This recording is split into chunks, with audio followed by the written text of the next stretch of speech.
먼저 인사드리겠습니다. 안녕하세요. 저는 오늘 오후 첫 번째 트랙의 좌장을 맡은 키스티 오픈 액세스 센터장 김완종입니다. 첫 번째 트랙은 저희가 오픈 사이언스를 주제로 삼았고 총 3분의 연사를 모셨습니다. 간단하게 그 세션에 대해서 말씀을 드리면 각 발표자분들께서는 약 30분 정도로 이제 프레젠테이션을 해주실 예정이고 5분 정도 필드에서 이제 질의응답을 좀 받도록 하겠습니다. 그래서 궁금하신 사항들은 발표 후에 질문을 해주시기를 부탁을 드리고요. 첫 번째 모실 연사분을 소개해 드리도록 하겠습니다. 야코 드또잇이라는 분이시고요. 현재 오전에도 잠시 소개를 드리긴 했지만 유네스코에서 커뮤니케이션 및 정보 부문의 정부 접근 부문 책임을 맡고 계십니다. 그리고 이전에는 프로그램 전문가로서 동아프리카, 남아프리카, 북아프리카 등에서 유네스코 관련해서 커뮤니케이션 그리고 정보와 관련된 부분을 지원하기 위한 프로그램들을 담당을 하셨습니다. 큰 박수로 맞이하겠습니다.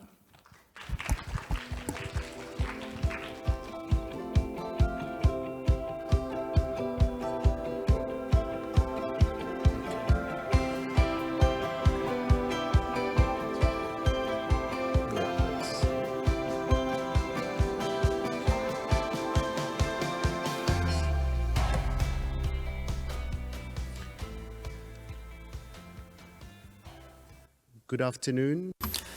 여러분 안녕하십니까?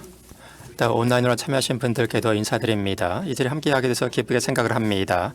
여러분과 함께 이 규범적 수단에 대해서 말씀을 드리고자 합니다. 오픈 솔루션을 통해서 우리의 그 지식을 공유하기 위해서 필요한 규범적 수단에 대해서 말씀을 드리겠습니다.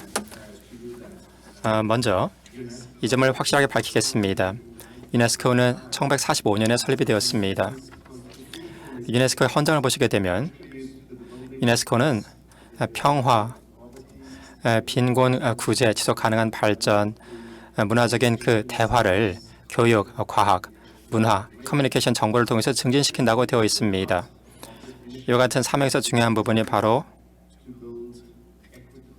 평등한 지식사회를 만들고자 하는 것입니다.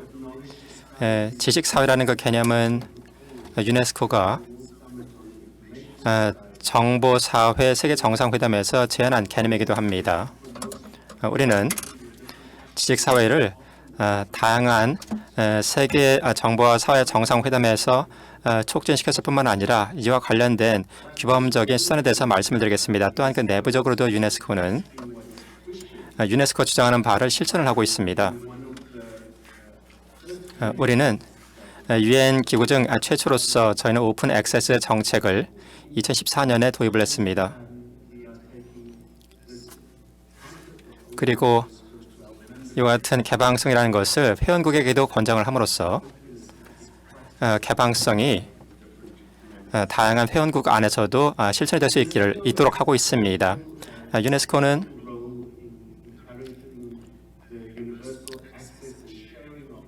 정보에 대한 보편적인 접근과 공유를 촉진시키는 데 있어서 중요한 역할을 하고 있습니다. 이를 통해서 저희는 포용적인 지식사회를 만들 수가 있습니다. 제가 그 개념에 대해서 정보사회 세계정상회담에서 강조한 바가 있습니다. 저희는 현재 디지털 시대에 살아가고 있습니다. 이 시대에서 그 지식은 점점 더 기술을 통해서 공유가 되고 있습니다. 이를 통해서 우리는 보다 활발하게 정보를 공유할 수가 있게 되었습니다. 이 점에 있어서 인터넷이 중요한 역할을 하긴 했지만 인터넷만이 유일한 정보 공유의 수단은 아닙니다. 정보를 공유함으로써 오픈 솔루션은 질문이 떠오르게 됩니다. 우리는 오픈 솔루션에 대해서 말을 할 때 오픈 사이언스 권고안, 오픈 사이언스에 대해서 말을 하기도 하지만 저에게 있어서의 오픈 솔루션 일종의 툴입니다. 우리는 또한 구체적으로 디지털 공공재와 오픈 솔루션을 연결시키고 있습니다. 이 점에 대해서는 잠시 후에 또 말씀을 드리겠습니다. 그래서 우리는 구체적으로 라이선싱의 중요성을 컨텐츠의 라이선싱의 중요성을 강조하고 있습니다.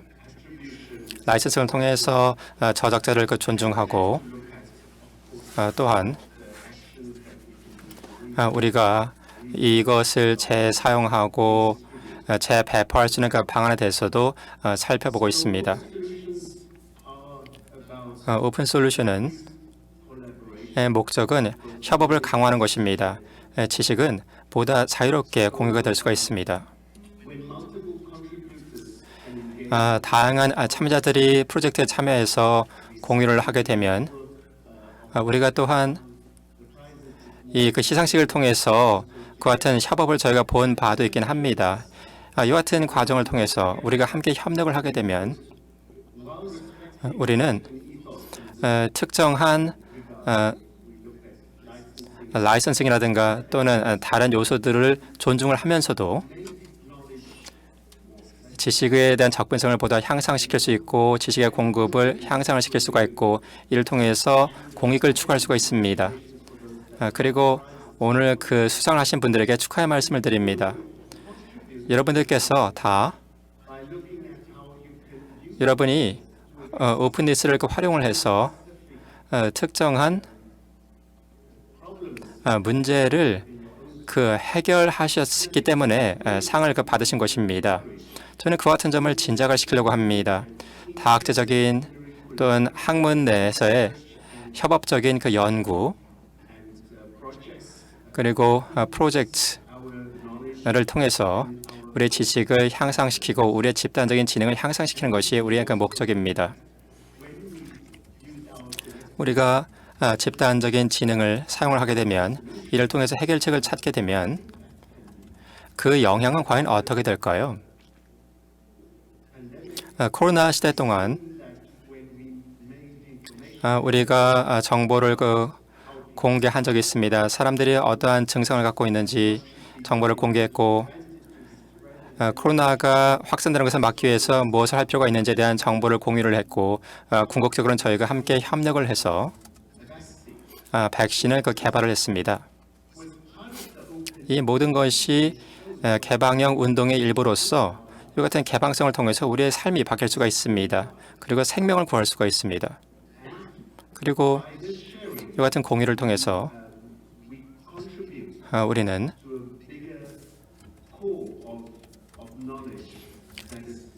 지식, 아주 중요한 지식이라는 전반적인 체제에 기여를 하고 있습니다. 할 수 있습니다.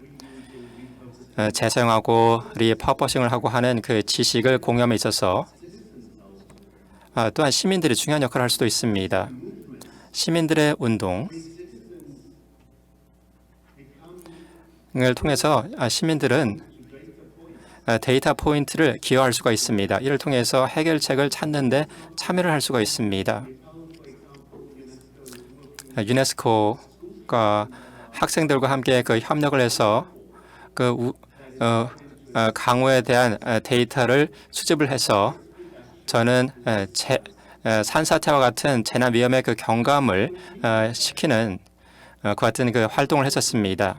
따라서 모든 시민들이 참여해서 문제를 해결하는 데 기여할 수가 있습니다. 이와 같은 데이터 포인트를 기여함으로써 우리가 더 큰 대의를 달성할 수가 있기 때문입니다. 따라서 우리는 이와 같은 대의를 생각해 볼 필요가 있습니다. 또한 대의를 생각했을 땐 또한 윤리적인 가이드라인, 기준을 준수하는 것도 중요합니다. 이를 통해서 저희가 가이드를 받을 수가 있습니다. 이 가이드라인을 통해서 저희는 포용성을 촉진할 수가 있습니다. 시민들이 참여하고 기여를 하고 또한 그 과정에서 라이선싱을 통해서 또 협약을 통해서 지식 재산권을 존중할 수가 있고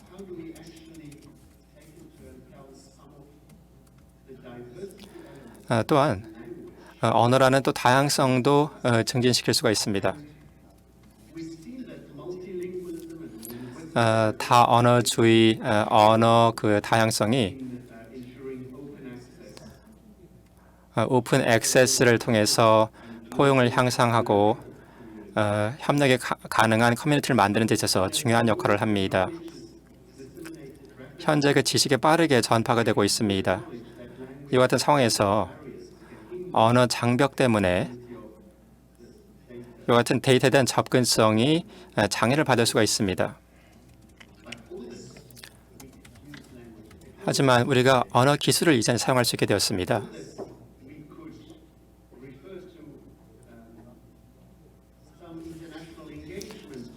국제적인 그 활동에 대해서 말씀을 드리고자 하는데 그 중에 하나로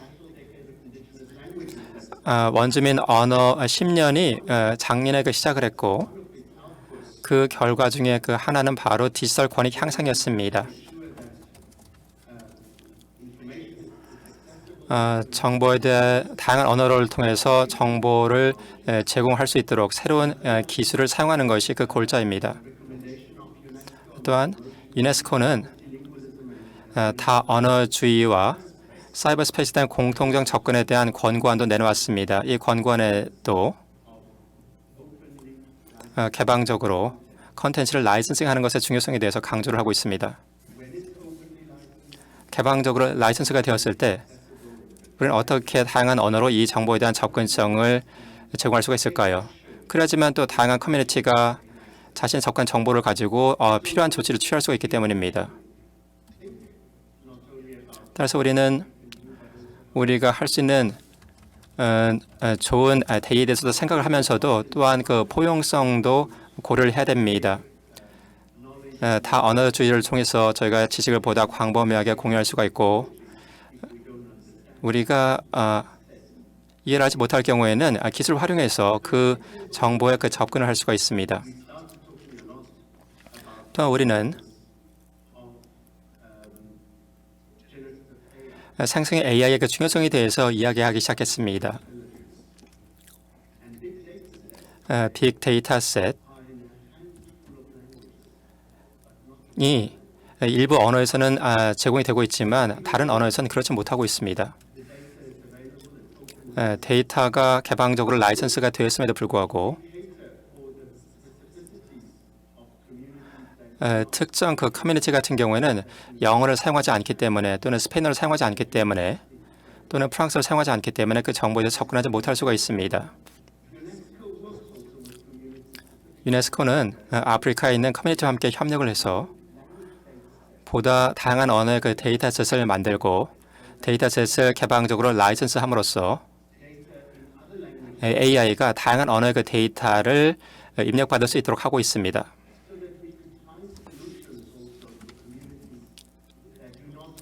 커뮤니티로서 이 거대 언어에 속하지 않은 그 커뮤니티 같은 경우에도 이 소수 언어를 가지고 있지만 같은 방식을 통해서 정보에 접근할 수가 있습니다. 또한 그 윤리적인 측면에 대해서도 고민을 해봐야 됩니다. 그 중에 그 하나에 대해서 좀 강조를 드리고자 합니다. 그리고 중요하다고 생각을 하고 제가 또 강조드리고 싶은 부분은 투명성의 중요성입니다. 투명성은 AI와 그 윤리와 관련된 주제이기도 합니다. 저희의 그 AI와 윤리 권고 안에서 저희가 이와 같은 투명성을 그 강조를 했었습니다. 투명성은 본래 오픈 솔루션의 그 특징입니다. 이를 통해서 투명성을 통해서 우리는 이 솔루션을 찾기 위해서 어떠한 프로세스가 벌어졌는지 알 수가 있게 됩니다. 투명성은 또한 과학 연구에도 매우 중요합니다. 이 투명성을 통해서 저희는 우리가 현재 해결하고자 하는 그 문제에 대한 그 연구를 보다 심층적으로 진행을 할 수가 있습니다. 이와 같은 규범적인 장치를 준수함으로써 윤리성을 존중하고 또 우리 사회의 그 다양성을 촉진시키고 이를 통해서 더 많은 지식을 만들 수가 있습니다. 이와 같은 그 지식을 더 공개를 함으로써 보다 투명하게 공개할 수가 있는 것입니다. 개방성은 지식에 대한 그 벽을 무너뜨립니다.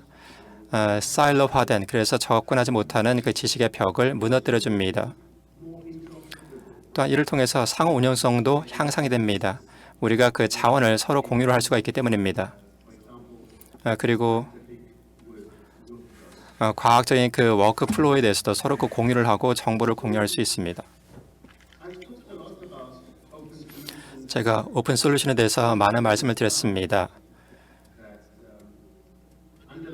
그리고 오픈 솔루션의 그 정의에 관련된 그 슬라이드에 대해서 말씀을 드렸습니다. 그리고 저희의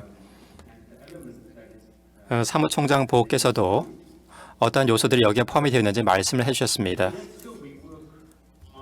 유네스코는 이 중에 그 4가지 부문에 대해서 활동을 벌이고 있습니다. 이 모든 요소들이 저희의 그 오픈 사이언스 권고안에 포함이 되어 있습니다. 개방형 교육 자원 OER, 과학 정보에 대한 오픈 액세스, 오픈 데이터, 그리고 무료 오픈 소스 소프트웨어가 포함이 됩니다. 이 각각의 그 요소들이 지식을 공유하는 에코시스템에서 각자 역할을 합니다. 제가 이 다양한 요소에 대해서 굳이 정의를 내리진 않겠지만 이 같은 그 요소들은 오픈 사이언스 권고안에 포함이 되어 있습니다. 그리고 OER 같은 경우에는 2019년에 OER에 대한 권고안도 발표했었습니다.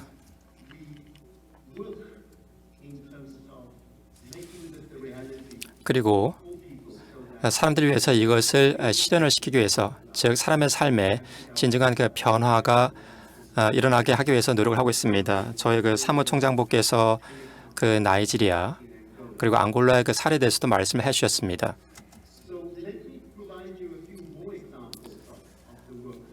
그렇다면 저희가 현재 하고 있는 몇 가지 또 활동들에 대해서 말씀을 드리도록 하겠습니다.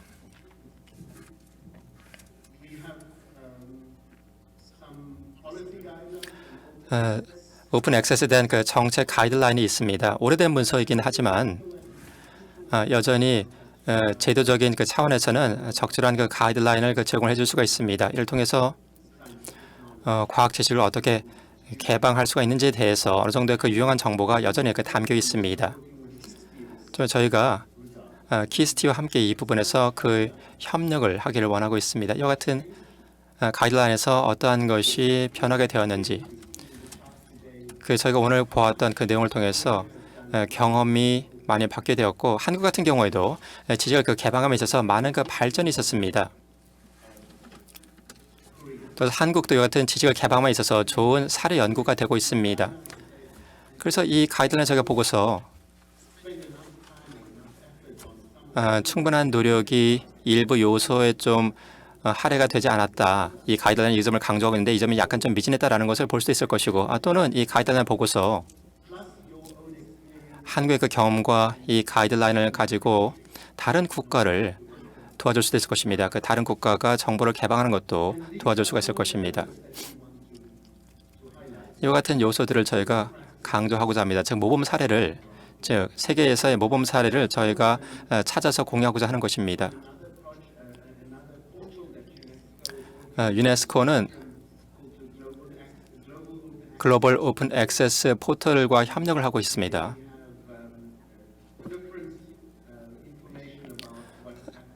그래서 국가들에서 어떠한 일이 벌어지고 있는지에 대해서 다양한 정보를 수집을 하고 출판을 도와주는, 그리고 비상업적인 저널을 출판하는 데 있어 필요한 그 워크플로우를 보고 있고, AI와 같은 또 이제 코로나 관련된 그 사례 등, 또한 그 개방형 그 라이선스 등에 대해서도 저희가 그 연구를 하고 있습니다. 그리고 오픈 액세스에 대한 그 OER도 저희가 그 개발을 하고 있습니다. 이 플랫폼에는 그 같은 정보도 접근이 가능합니다.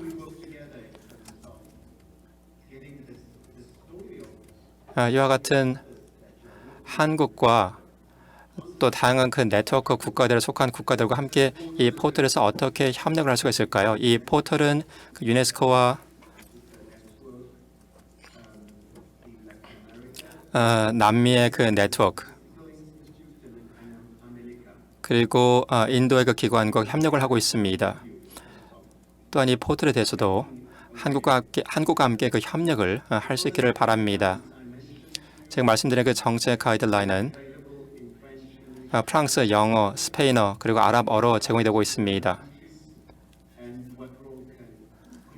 이 가이드라인을 어떠한 국가에게 적용하고자 했을 때 한국이 어떠한 그 기여를 하고 어떠한 그 역할을 할 수가 있을까요?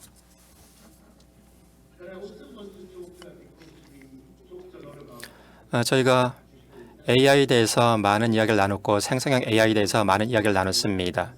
저는 그 데이터에 대해서 말씀을 드리고자 합니다. 좌측의 그 보고서를 보시게 되면 우리는 데이터셋을 개방하는 것이 쉽지 않다는 것은 우리도 알고 있습니다. 유네스코의 그 오픈 사이언스 권고안에서는 이 같은 데이터의 개방성을 피력하고 있지만 어떻게 데이터를 개방할 수가 있을까요? 어디서 시작을 해야 될까요? 이를 위해서 여기에 대한 그 도움을 주기 위해서 이 가이드라인은 4가지 그 단계를 권고하고 있습니다. 이 단계를 통해서 AI에 대한 그 데이터를 개방을 할 수가 있습니다. 첫 번째 단계는 데이터에 대한 그 처리입니다. 그리고 나서 두 번째 단계는 데이터를 개방하는 것이고, 그리고 나서 재활용을 위해서 후속 조치를 취하는 것이고, 또한 지속 가능성, 이 같은 데이터셋의 지속 가능성을 달성하는 것입니다. 이 같은 단계를 밟아 나감으로써 이와 같은 그 단계에 있어서 저희가 관심을 갖고 있는 국가는 과연 어떤 국가들이 있을까요? 한국도 그 데이터셋에 대해서 개방을 하고 있기 때문에 우리가 어느 정도까지 한국과 함께 그 협력을 해서 더 많은 그 데이터셋을 개방할 수 있을까에 대해서 많은 관심을 가지고 있습니다. 감사합니다. 그리고 혹시 질문 있으시면 해주시기 바랍니다. 감사합니다. 네. 질문을 좀 받아보도록 하겠습니다. 플로어에서 혹시 발표 내용에 대해서 궁금하신 점이 있으시면 손을 들어주시면 저희가 마이크를 전달해 드리도록 하겠습니다. 예, 저희 중앙 맨 뒤쪽에 질문하시는 분이 있습니다. 플로어 맨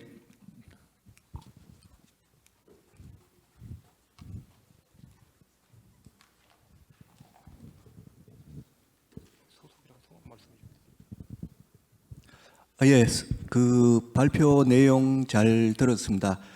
저는 대한경영자문에 있는 그 대표로 있는 박윤호라고 합니다. 지금 발표하신 내용을 보니까 데이터를 개방하는 것은 앞으로 정보화 사회, 특히 그 AI나 빅데이터 시대에 꼭 필요하다고 봅니다만, 저는 개인적으로 한 가지 궁금한 점이 있어서 질문을 드리겠습니다.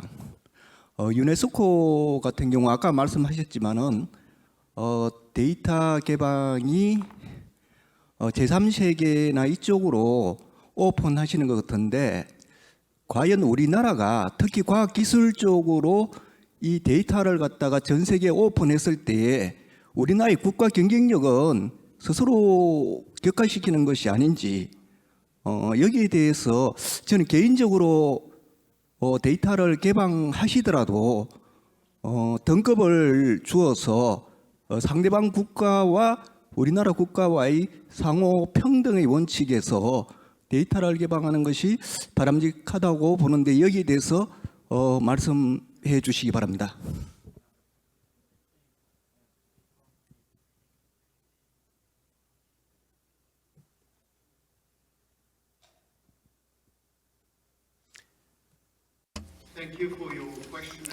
질문 감사드립니다. 이처럼 서로 간의 그 데이터를 개방하는 것에 대해서 말씀해 주셨는데요.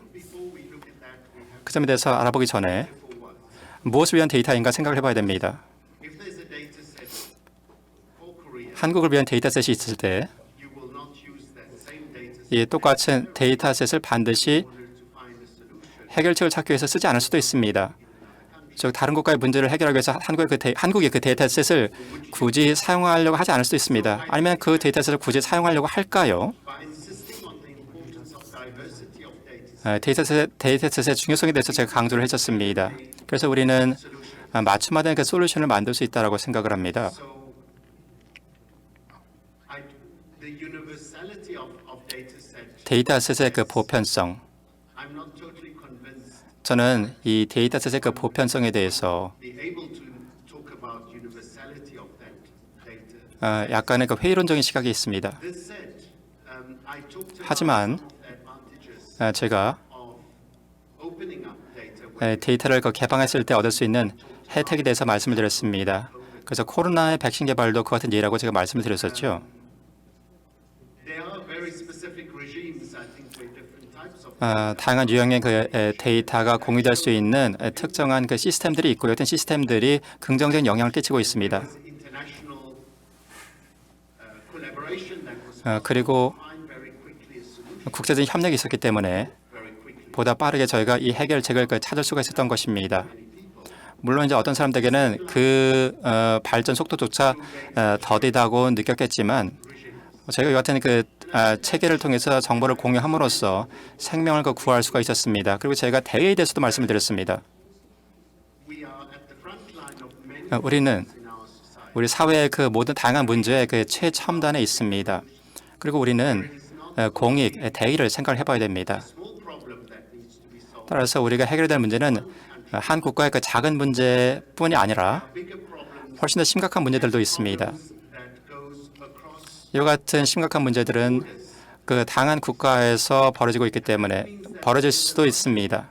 to open up this, 따라서 그 같은 걸 생각했을 때 데이터를 개방하는 것은 필요하다고 생각을 합니다.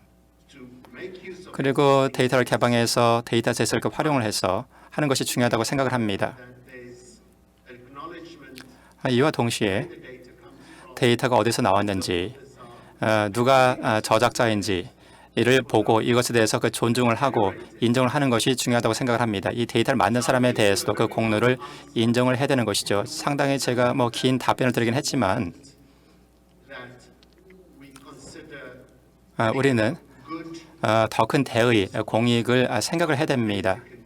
데이터가 무엇을 할 수 있는지의 그 관점에서 우리가 더 큰 대의를 생각을 해야 됩니다. 그렇기 때문에 제가 무엇을 위한 데이터인가에 대해서 말씀드리는 것입니다. with the data if it's national 그리고 applications, if it's international. 이 데이터가 한 국가 내에서 또는 국제적으로 어떻게 사용이 될 수 있는지를 보자면 How do we license that data? 이 데이터를 라이선스하는 방법도 있습니다. 어떠한 라이선스 체계를 사용을 할 것인지 또 결정을 해야 될 것이고 That contribute 이와 같은 데이터에 기여한 사람들에 대해서 어떻게 공로를 인정해야 되는지에 대해서도 고민을 해야 됩니다. 다양한 라이선스 체계가 현재 개방형 데이터에 존재를 하고 있습니다. 하지만 아직도 갈 길이 멉니다. how we share data. 우리가 데이터를 어떻게 공유하는지 그리고 How do we 데이터의 저작자를 어떻게 인정을 하는지 order data flows? 그리고 데이터 플로우를 어떻게 봐야 되는지에 대해서도 저희가 더욱더 많은 노력을 해야 됩니다. 그리고 현재 데이터 플로우가 데이터 거버넌스 측면에서 전 세계적으로 많은 논의가 되고 있습니다. 조금 전에 질문이 또 한 분 더 있으셨던 것 같은데 혹시 질문이 더 있으실까요? 없으시다면 제가 질문을 하나 드리고 싶습니다. 오픈 액세스를 통해서 이제 학술 정보가 확산되는 것들은 매우 중요하고 또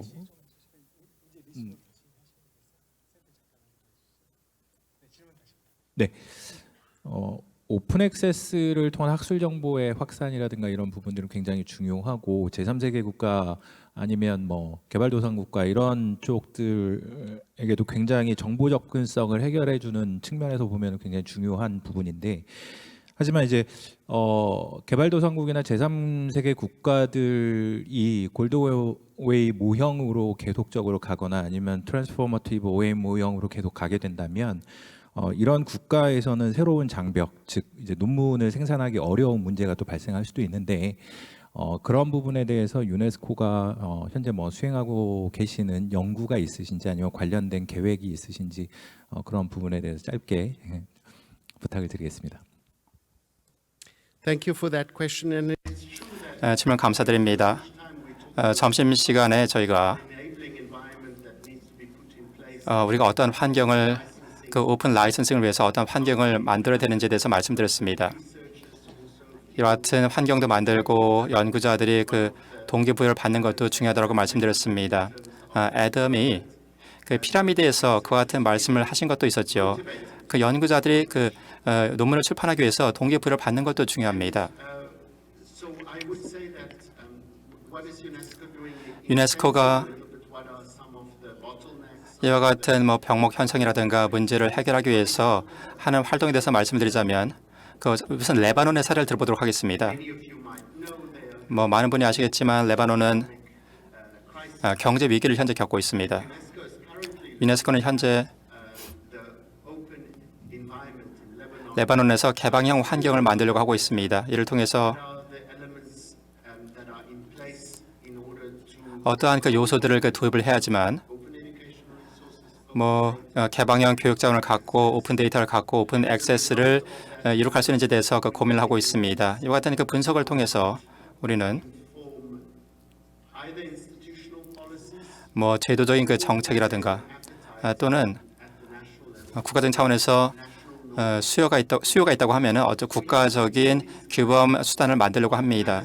그래서 저희가 이와 같은 landscape. 그 한 국가의 그 연구 환경에 대해서 그 분석을 합니다. 이를 통해서 이 환경을 그 파악을 하는 것입니다. 또 다른 예를 들자면 동남아시아 지역에서 Also working through our office in New Delhi. 뉴델리의 저희 사무소를 통해서 저희가 그 활동을 하고 있습니다. 이 뉴델리 그 사무실은 Statistical offices also to see 그 통계청과 그 협력을 해서 what are some of 어떠한 요구가 존재하는지 elements to be taken 그리고 어떠한 그 요소를 그 고려해야 되는지 그리고 관련된 모범 사례를 수집을 하고 있습니다. in open access. Often 오픈 액세스에서 기관적인 차원에서 보게 되면 things happening, but they are 바람직한 일들이 많이 벌어지고 있지만 이것이 충분히 그 확대가 돼서 뭐 지역적 또는 국가적인 차원으로 확대가 되지 않고 있습니다. 문제뿐만 아니라 그 같은 모범 사례가 충분히 그 전파되지 못하는 것이죠.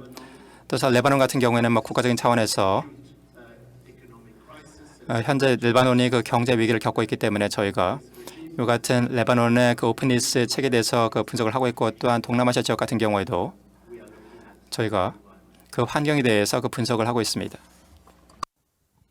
네, 훌륭한 답변 감사드립니다. 예, 시간 관계상 질문은 여기서 마치도록 하고요. 자코드 투아 박수 부탁드리겠습니다. 예, 두 번째 발표는 Global Equity in Open Access Publishing이라는 제목으로 콜린 캠벨께서 발표를 해주시겠습니다. 참고로 오전에 키노트를 하셨던 아담 데어, 그다음에 콜린 캠벨은 그제부터 화요일, 수요일 저희 센터와 그다음에 여러 이제 참여기관들 소속 도서관의 사서 선생님들 같이 오셔가지고 이틀 동안 워크숍을 진행을 했습니다. 그래서 굉장히 좀 피곤하신 상태일 거라고 생각을 하고 있는데요. 그래도 워낙 열정적으로 이틀 동안 강연을 해주셨기 때문에 여러분들께서 뜨거운 박수로 맞이해 주시기를 부탁드리겠습니다. 네, 고맙습니다. 예, 감사합니다. 먼저 이 자리에 오게 되어서 정말 영광입니다. 여러분 모두 다 유익한 하루 되시기를 바랍니다. 예, 온라인으로 참석하신 분들, 또 현장 참석하신 모든 분들께 도움이 되시기를 바랍니다. 이 자리에 오게 된 게 저에게도 매우 특별한데요. 왜냐하면 오늘 이 자리에 아마 많은 과학자분들이 계실 거로 알고 있습니다. 저는 디지털 도서관에서 근무를 하고 있는데요. 그러다 보니까 과학자들을 직접 만날 일이 별로 없습니다. 자, 그러면 이제 여러분들께 사서의 관점을 좀 말씀을 드리겠습니다. 특히 오픈 액세스에 강조해서 말씀을 드리겠고, 또한 어떻게 하면 보다 포용적이면서도 형평성 있는 환경을 구현할 것인가. 특히 학술 이 논문 자체가 점점 더 이제 개방적으로 공개가 되고 있기 때문에 이런 부분에 대해서 좀 말씀을 드리겠습니다. 먼저 데이터를 좀 보도록 하겠는데요. 여러분들 아마 다 논문을 내보셨을 겁니다. 그러면은 여러분 중에서 논문을 내실 때 오픈 액세스 통해서 내신 분 손 들어 주시겠어요? 오픈 액세스로 논문 발행하신 분들. 자, 그러면 논문을 발행을 하실 때 논문 투고료를 내셨나요?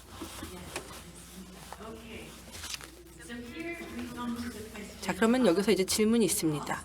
바로 비용에 대한 문제가 되는 것이죠. 발행과 관련된 비용입니다. 자, 여기 이 보이시는 데이터는 보시게 되면요. 이거는 이제 학술 논문 중에서 이 학술 저널 중에서 이게 오픈 액세스인지 아닌지를 보여주고 있습니다. 예, 학술 논문, 학술 저널이 계속해서 증가하고 있죠. 2021년에 보면은 500만 건 정도의 학술 논문이 오픈 액세스로 발행이 되었습니다. 그런데 이 500만의 논문 중에서 정말 전 세계 학자들이 쉽게 오픈으로 볼 수 있는 논문은 몇 개나 됐었을까요? 자, 여기 보시면은 회색으로 표시되어 있는 부분, 이거는 사실은 유료 화벽 뒤에 있는 겁니다. 그러니까 그 말은 뭐냐면은 도서관에서 이 저널에 대해서 구독을 했다. 그러면은 그 논문을 볼 수가 있는 건데, 옆에 도서관에서는 혹은 협력 도서관은 구독을 못했다. 그러면은 그 도서관의 이용자들 같은 경우에는 이 논문을 볼 수가 없게 되는 겁니다. 자, 그다음에 그 위쪽에 보이시는 초록색, 빨간색, 그리고 금색. 자, 이런 것들은 다양한 유형의 오픈 액세스 유형을 보여주는 겁니다. 자, 그래서 재밌는 게 저희가 많은 진전을 이루기는 했습니다. 오픈 액세스 운동과 관련해서 많은 진전이 있었고 더 많은 컨텐츠가 이제 개방적으로 접근이 가능해졌습니다. 이거 자체는 좋은 거죠. 하지만 실제 오픈 액세스 발행과 관련된 비용을 따져보게 되면은 새로운 문제가 등장하게 됩니다.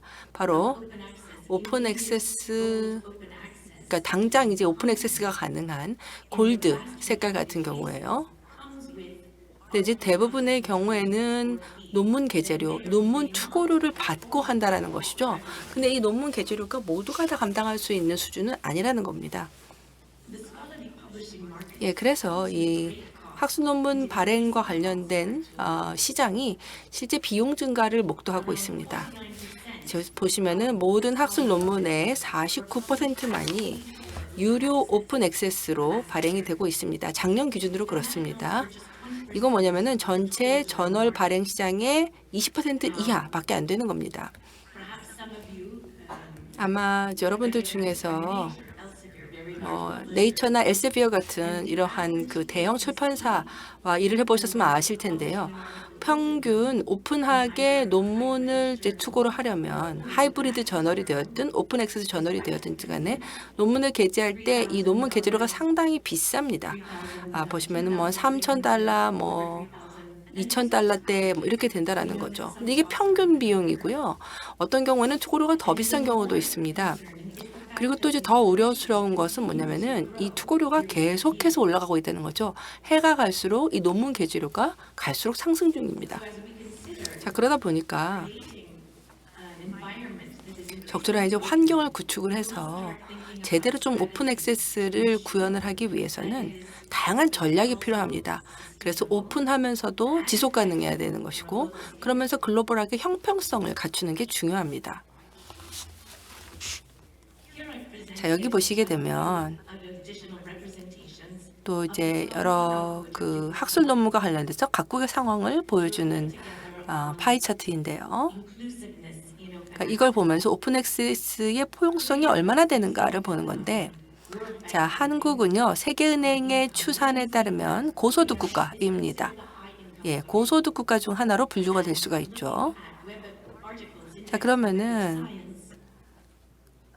이 학술 논문들이 주로 어디에 이제 게재가 되는지를 보면 한국 논문의 상당수는 대규모 퍼블리셔들이 냅니다. 뭐 엘세비어나 스프링어 네이처 이런 쪽으로 해서 게재가 되는 것이죠. 그리고 그런데 이제 가난한 나라의 연구자들 같은 경우, 예를 들어서 지금 필리핀, 그리고 콜롬비아의 사례가 나와 있는데요. 이런 나라들도 비슷한 퍼블리싱 패턴을 보입니다. 그러니까 한국의 연구자들이 논문을 게재하는 동일한 저널에 이들 나라의 학자들도 저널에 발행을 하고 싶어 합니다. 그런데 두 나라 같은 경우에 보시면, 자, 이 두 나라는요, 한국에서 이제 많은 해외 원조를 받았었던 나라입니다. 자, 그러면은 잠깐 한번 생각해 봐 주세요. 자, 오픈하게 내가 이제 논문을 스프링어 네이처에다가 공개를 하고자 할 때, 자, 투고료를 어느 정도 내야 되겠죠. 근데 동일한 저널에다가 발행을 하는데 그 저자가 필리핀 사람이다, 혹은 콜롬비아에 있는 사람이다라고 한다면 이들에게의 그 논문 투고료는요, 여러분의 논문 투고료하고는 완전히 차원이 다를 겁니다. 자, 그래서 콜롬비아 같은 경우에는요, 형평성 있는 접근성과 퍼블리싱을 위한 이니셔티브가 적용이 되는 나라입니다. 자, 그러다 보니까 이 콜롬비아에서의 이 논문 게재 관련해서 비용은 크게 낮습니다. 평균에 비해서 굉장히 낮습니다. 하지만 그런데도 지금 콜롬비아 같은 경우 이제 세계은행의 추이에서는 중고소득 국가, 근데 필리핀은 중저소득 국가로 분류가 되는 것이죠. 그러니까 지금 보시면은 좀 일관되지가 않습니다. 그러니까 세계은행 추산에서는 콜롬비아가 더 잘 사는 나라인데도 콜롬비아에 오히려 이제 저렴한 APC 비용이 적용이 된다라는 것이죠. 자, 그렇기 때문에 이러한 현상들을 조금 더 잘 이해를 하기 위해서 저희가 OA 2020 이니셔티브라는 글로벌 이니셔티브를 추진을 했습니다. 예, 그래서 연구 도서관 그리고 연구자 커뮤니티들이 함께 모여가지고 현재의 이 학술 논문, 학술 저널, 즉 유료 구독 모델에서 이것을 이제 오픈 액세스로 전환하는 그런 움직임을 진행을 했습니다. 그리고 이제 다양한 워크숍들을 추진을 했었죠. 저자와 이제 다양한 워크숍을 진행을 했고 또 정량적 정성적인 데이터 분석을 진행을 했습니다. 이 과정에서 제가 깨닫게 된 것은 이 출판사들이요, 저자의 이익을 위해서 다양한 할인 정책을 시행한다라는 겁니다. 특히 중저소득 국가의 저자들을 위해서 이러한 특별 프로그램을 제공을 하지만 문제는 저자 입장에서는 이런 프로그램의 수혜를 보기가 쉽지 않다는 겁니다. 예, 그래서 출판사는 디스카운트를 제공을 하더라도 오픈 액세스와 관련된 투고료 자체가 개개인이 부담하기에는 너무 큰, 특히 이제 가난한 나라에서는 너무 큰 문제가 있다라는 것이죠. 그래서 오픈하게 이제 논문 발행을 하는 데 있어서 이 재정적 갭이 너무 큰 겁니다. 이제 이게 그러면은 저자의 어떤 논문 게재 관행에도 영향을 주어가지고 자기의 연구와 가장 관련이 있는 저널에다가 논문을 게재를 하지 못합니다. 왜냐하면 비용을 감당할 수가 없어서이죠. 그런데 이것은 학문적으로 좋은 게 아닌 겁니다. 그래서 실제로 저희가 학자들하고 이야기를 해봤더니요. 그래서 이제 투고료를 할인해 달라고 요청을 했었을 때에 실제 이제 출판사들하고 굉장히 오랜 지난한 협상을 해야만 됐었다라고 이야기하시는 분도 계셨습니다. 네, 그래서 이러한 여러 가지 재정적인 장벽이 존재한다라는 것이죠. 그래서 전 세계 이제 많은 학자들에게 있어서 이 재정적 장벽이 상당합니다. 일단 논문 게재료가 너무 높고 또한 기관의 예산이 부족하기 때문에 오픈하게 이러한 논문을 공개하지를 못하게 되는 경우들이 많습니다. 뿐만 아니라 환율이 불안정해서 이제 통화 가치가 불안정할 경우에 특히 이제 경제 위기를 겪는 나라들 같은 경우에는요. 예, 어떤 그 논문 게재료가 뭐 아예 개인 저자로서는 감당할 수 없는 그런 경우도 있습니다. 뿐만 아니라 유료 구독 기반에서 오픈 액세스 기반으로 이제 저널의 논문 공개를 전환을 한다라고 할 때 예를 들어서 뭐 기업이나 혹은 대기업들 같은 경우에는 이러한 유료 구독 저널을 효과적으로 활용을 하지만 그런데 이러한 유료 구독 저널을 저자나 혹은 연구기관에서 제공을 해야 되는 경우에 많은 경우 보면 기업이나 산업이요 오픈 액세스에 대해서 혜택만 가져가고 재정적 기여를 하지 않으려고 하는 이제 그런 문제도 발생을 합니다. 예, 그렇기 때문에 이러한 문제들에 대해서 해결책을 찾기 위해서 OA 2020이 추진이 되었습니다. 전 세계에 있는 연구기관들 그리고 도서관들이 함께 모여가지고 이 학술 논문과 관련해서 유네스코나 혹은 기타 이제 재정기관들, 뭐 코알리션 S 이런 기관들하고 같이 이제 협력을 하게 되었죠. 그리고 전 세계 여러 다양한 기구들과 함께 협력을 해서 다양한 이해 당사자들을 모아가지고 이들이 학자들과 만나서 그러면은 이 문제를 해결하기 위해서 무엇을 할 수 있겠는가를 논의를 했습니다. 어떻게 하면 오픈한 퍼블리싱 시스템을 만들어가지고 저자들에게 지속적인 혜택을 줄 수가 있고 그러면서 글로벌하게 형평성 있게 이러한 논문에 대한 접근성을 보장할 수 있겠는가에 대해서 논의를 했었습니다. 그랬을 때 이들이 이제 표방하는 몇 가지 중요한 원칙들이 있었습니다. 그래서 학술 논문의 게재에 있어서 게재라고 하는 것은 사실은 연구 과정의 일부다라고 보는 것이죠. 그렇기 때문에 오픈 액세스 퍼블리싱과 관련된 모든 비용은 결과적으로는 연구 지원 기관에서 부담해야 된다라는 것입니다. 이게 첫 번째 원칙이었었고요. 또 그 당시에 또 이제 우리가 합의를 한 또 다른 원칙은 바로 학술지 발행에 대한 재정 지원을 통해서 저자와 독자 모두가 다 글로벌한 오픈 액세스를 제공받아야 된다라는 것입니다. 또한 오픈 액세스 게재 서비스와 관련된 수수료는 공정하고 타당하고 투명하고 글로벌한 형평성을 갖춰야 된다라고 하는 원칙에 합의를 했습니다. 이렇게 여러 다양한 기구들하고 전 세계 많은 기구들과 이제 논의를 한 끝에 몇 가지 이제 제안이 나왔습니다. 이 글로벌 형평성, 오픈 액세스 퍼블리싱과 관련된 글로벌 형평성 관련해서 몇 가지 해결책들이 나왔는데요. 이걸 몇 가지 카테고리로 좀 나눠서 보겠습니다. 첫 번째는 무료 오픈 액세스 게재를 촉진하기 위한 방안입니다. 그러니까 일부 저널이나 플랫폼 같은 경우에는요, 아예 논문 투구를 받지 않는 경우들이 있습니다. 자, 그래서 이해 당사자들이 함께 협력을 해서 이런 오픈 확산, 개방형 확산 이런 것을 진작할 수 있을 정도로 투자 방향을 바꾸는 겁니다.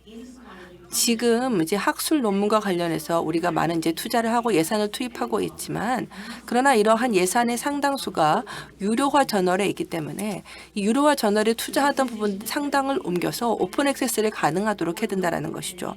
그리고 두 번째는 현지 언어로 된 저널에 대해서도 재정 지원을 증대해야 된다라는 것입니다.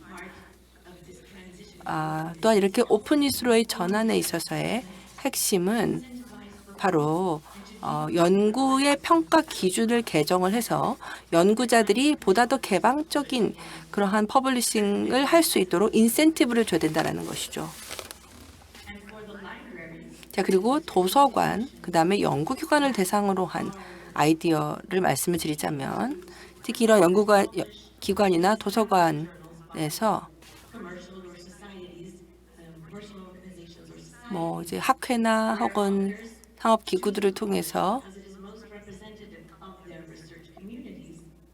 이제 논문 게재가 되게 되고 학자는 이런 대표적인 저널에다가 이제 논문을 게재하려고 할 때 이거에 대해서 지원이 돼야 됩니다.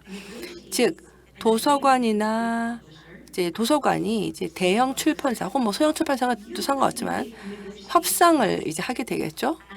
그런데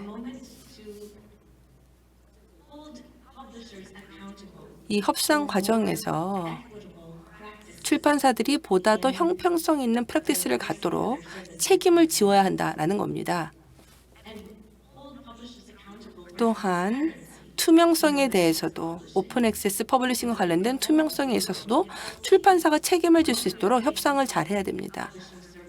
예, 그래서 퍼블리싱 서비스에 대해서 우리가 투자하는 부분에 대해서 이것이 이제 적절하고 형평해야 되고 또한 그 비용 자체가 투명하고 적정해야 된다라는 것이죠. 예, 그래서 이러한 이제 논의를 하고 나서 그리고 이제 그 당시에 이제 많은 기관들에서 의사결정을 내려가지고 학술 논문을 보다 더 포용적으로 해야겠다. 발행을 포용적으로 해야겠다라고 얘기를 했고 또한 발행과 관련된 가격이 공정하고 형평성이 있어야 된다라고 하는데 의지를 모으고 나서 여러 가지 움직임이 일어났습니다. 예를 들어서 코알리션 S 같은 경우에요. 이제 유럽의 이제 연구를 지원하는 기관이지만 이제 이 코알리션 S에서 하나의 프레임워크를 내놨는데요. 이 프레임워크가 뭐냐면 이 논문 투고료를 차등화시켜서 적용하는 겁니다. 그러니까 국가들마다 이제 논문 투고료를 차등화시켜서 적용하는 것이죠. 그래서 이렇게 논문 투구를 차등화하게 될 때에 그러면 출판사는 이런 프레임워크를 이용을 해가지고 논문 투구를 단일화시켜서 모든 나라, 모든 연구자에게 동일하게 적용하는 것이 아니라 국가의 상황에 맞게끔 투구를 차등화시킬 수 있다는 거죠. 그러면 가난한 나라의 저자들 같은 경우는 좀 더 저렴하게 할 수가 있게 되는 것이고, 그러면 좀 더 이제 경제적으로 가능성이 생기는 것이죠. 이러한 차등화 투구류 정책은 또 이제 미리 발표를 하기 때문에 매번 저자가 그러면 무상으로 해달라 혹은 할인을 해달라라고 요청할 필요가 없게 되는 겁니다. 이게 현재 지금 제기가 되고 있는 아이디어 중에 하나이고요.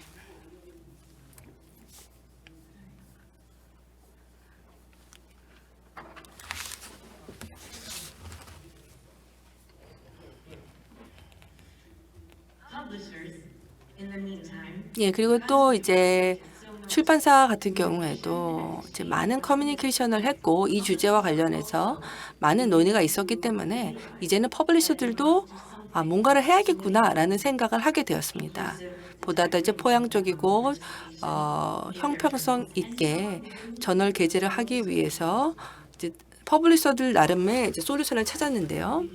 이제 그 중에 하나가 바로 뭐냐면 커뮤니티 액션 프라이싱 스킴입니다.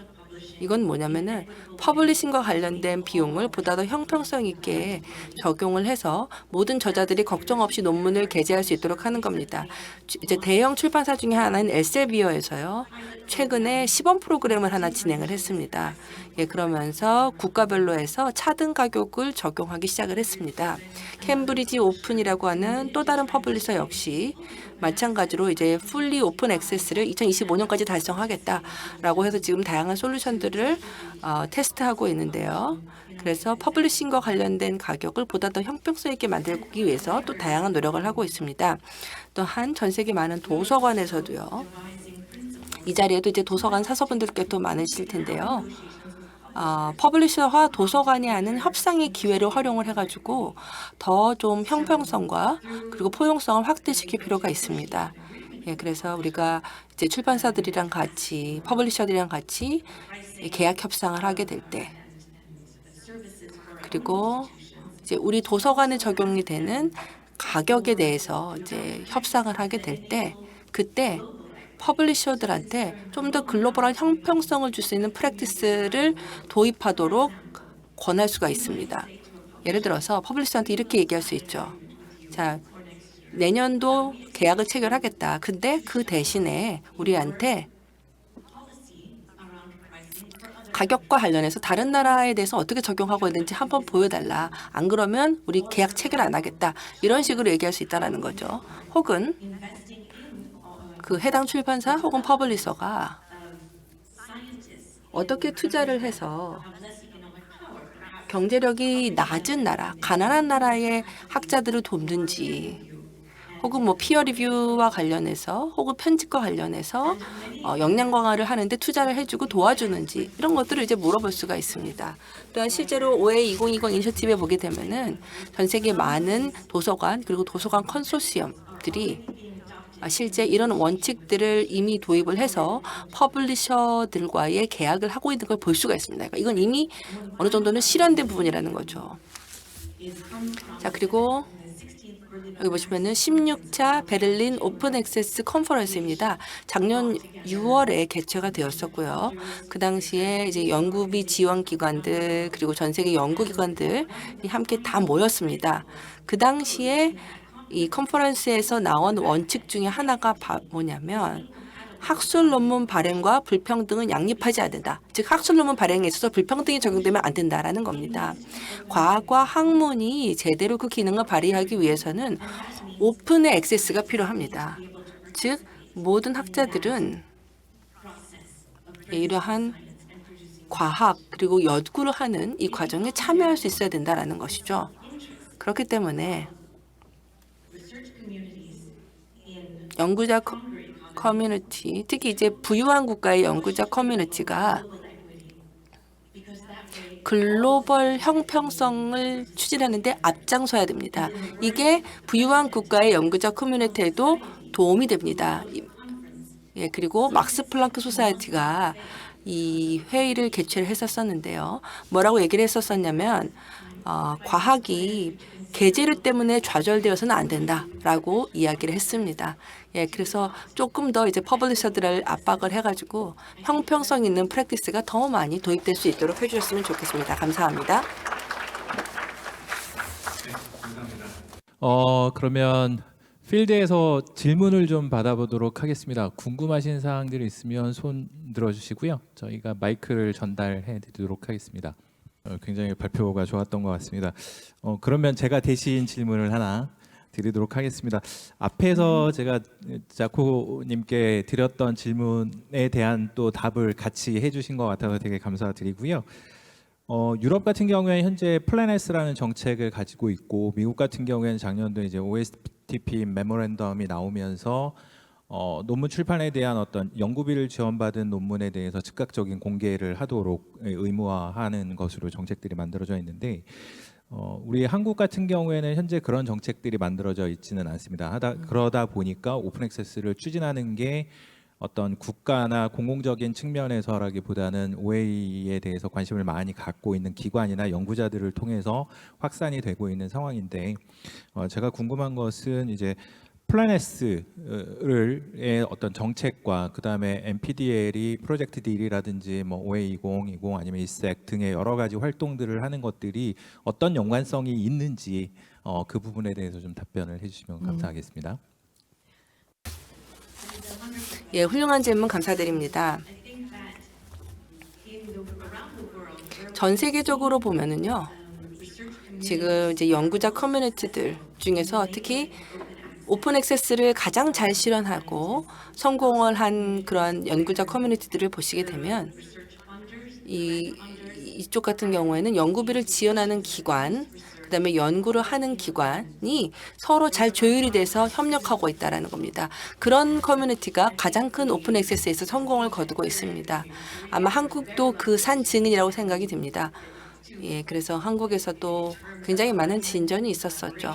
많은 협력이 일어나고 있고 연구비 지원기관과 연구기관이 서로 잘 협력을 해서 좋은 결과가 나오고 있습니다. 그래서 제가 강조하고 싶은 것은 정책이 없더라도, 국가적 정책이 없더라도, 공공기관이 개입하지 않더라도 할 수 있는 게 많이 있다는 겁니다. 뭐 예를 들어서 NST나 혹은 서울대학교가 같이 최근에 협약을 체결한 걸로 알고 있습니다. 학술 논문 게재와 관련해서 협약을 체결을 했고, 이것이 이제 연구자들에게 조회에 대한 접근성을 줄 뿐만 아니라 저자에게 오픈 액세스 퍼블리싱을 할 수 있도록 하는 그러한 협약을 체결한 걸로 알고 있습니다. 그러니까 지금 양자가 이렇게 잘 맞게 되면은 정책이 없더라도 우리가 할 수 있는 게 많이 있다라고 말씀을 드리겠습니다. 답변 감사드리도록 하겠습니다. 감사드립니다. 그러면 지금까지 발표해 주신 콜린 캠벨님께 다시 한번 큰 박수를 부탁드리겠습니다. 감사합니다.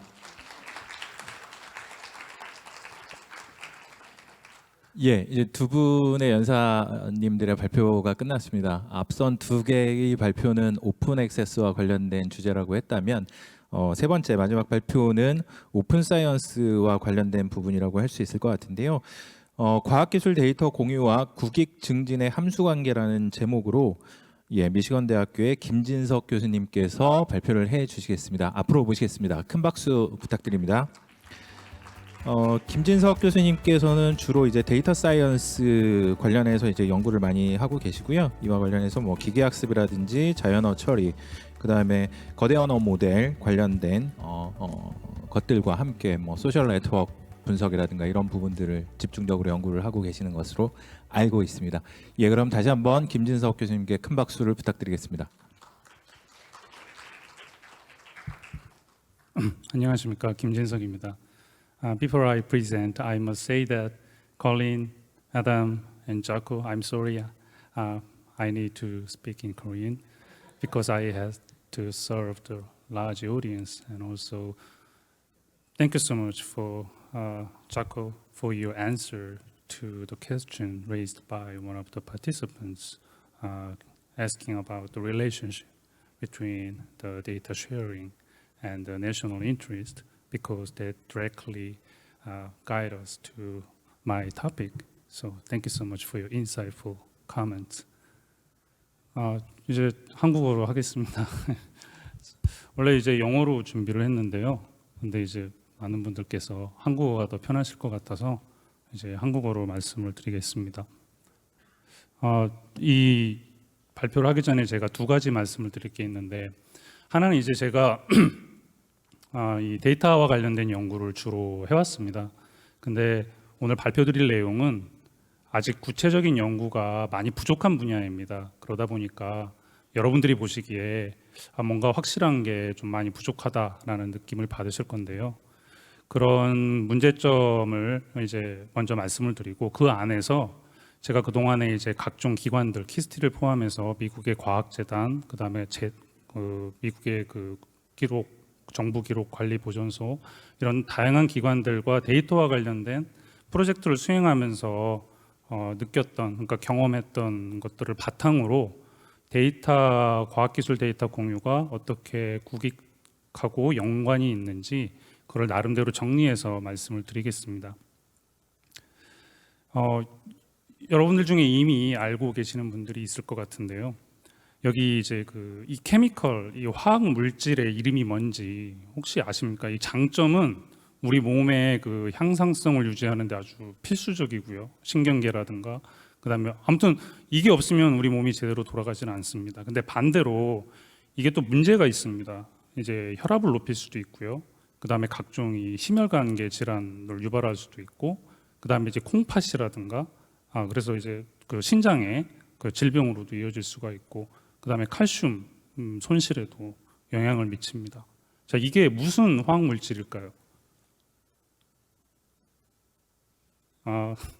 답을 말씀드리자면 소금입니다. 소금, salt. 소금이라고 하면 우리가 당연히 사람에게 필요한 것이지라고 하는 그 이익만 잘 알고 있죠. 근데 또 문제가 많습니다. 특히 한국인들에게는 고혈압의 주 원인이기도 한데, 제가 이걸 소개시켜드리는 이유는 이렇게 우리가 당연히 장점만 있는 줄 알았던 이 화학 물질도 사실은 그 안에 그 이익과 그다음에 그 위험성, 그 두 가지가 어떻게 이제 그 형량이 되느냐에 따라서 인간 건강에 미치는 그 관계가 다릅니다. 이게 일종의 함수 관계라는 거죠.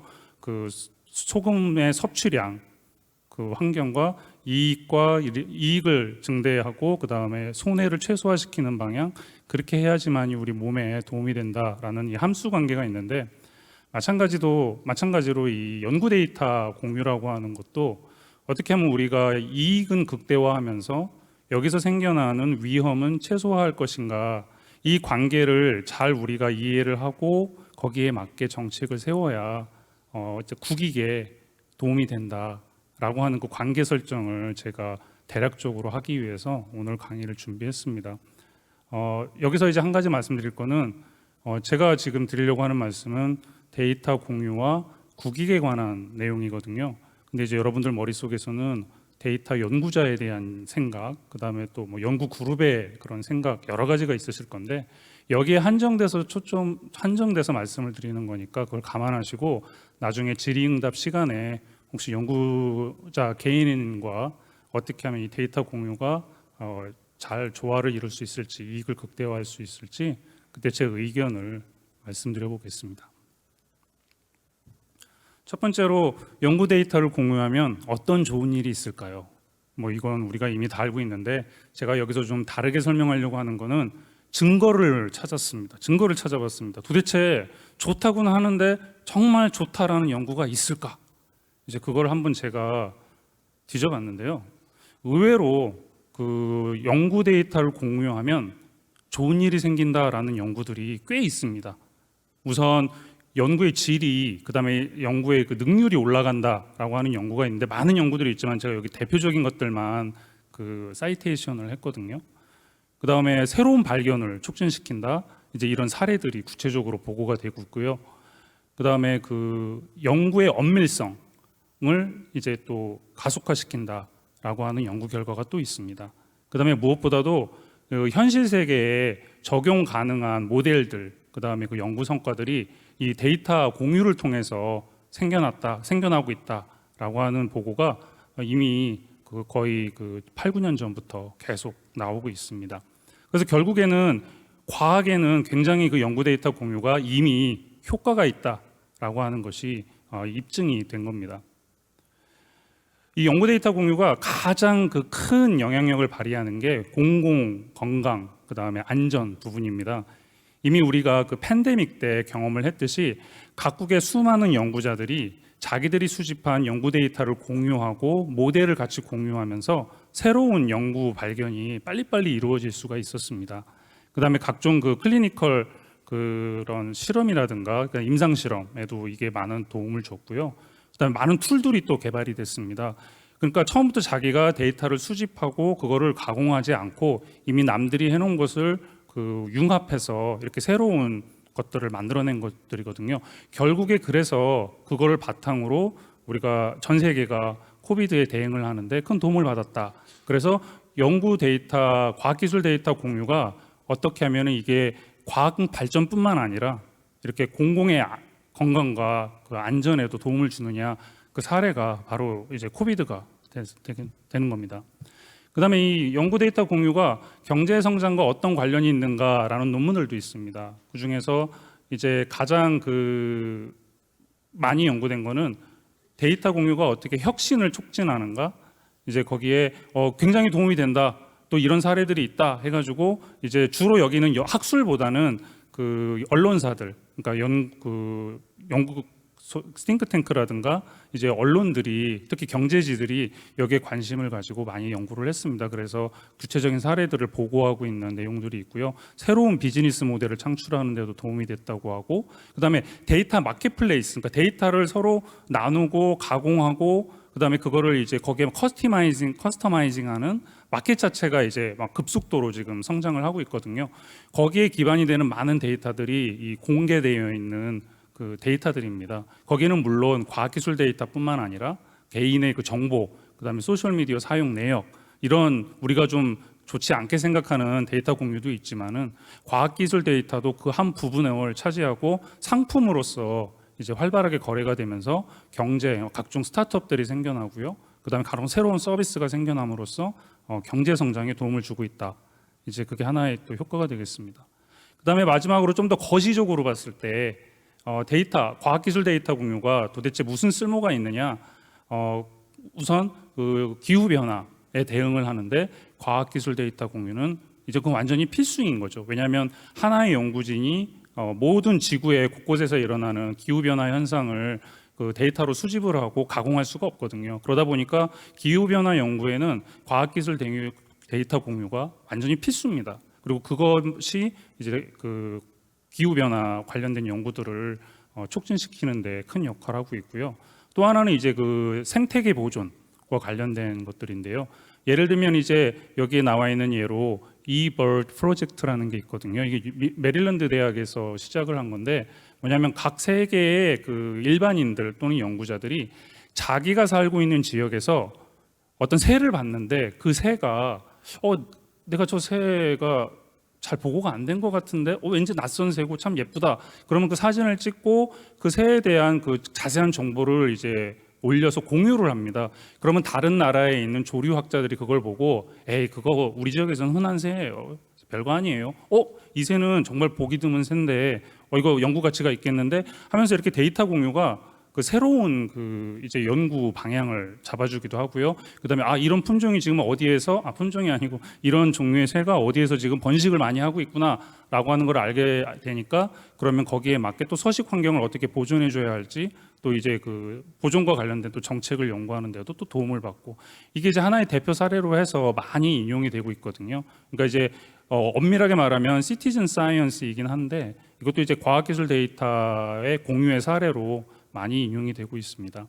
또 하나는 이제 범지구적으로 그 각종 질병을 그 대처하는데 또 마찬가지로 그 과학기술 데이터 공유가 큰 기여를 하고 있습니다. 특히 그 지노믹 데이터라고 하는 게 이제 지금 바이오 인포메틱스에서는 엄청나게 성장하고 있는 분야인데요. 그 그러니까 지노믹 데이터 하나를 이제 그 정보를 그 추출하고 그다음에 그걸 이제 데이터로 가공하는 데는 엄청난 돈이 들어갑니다. 시간도 많이 들고. 근데 그거를 이제 공유함으로써 각 세계 다양한 인종들의 그 지노믹 데이터가 모이게 되고 그걸 기반으로 어떤 질병에 대한 그 저항성이라든가 어떻게 하면 신약을 개발해서 이 질병에 그 대처할 수 있게 도와줄 것인가 이런 연구를 하는데 이 과학기술 데이터를 공유해서 그 방법을 찾아가고 있다 이런 연구들이 오래전부터 나오고 있습니다. 자, 지금까지는 이렇게 과학기술 데이터 공유가 참 좋다, 효과가 있다, 베네핏이 많다라는 얘기였고요.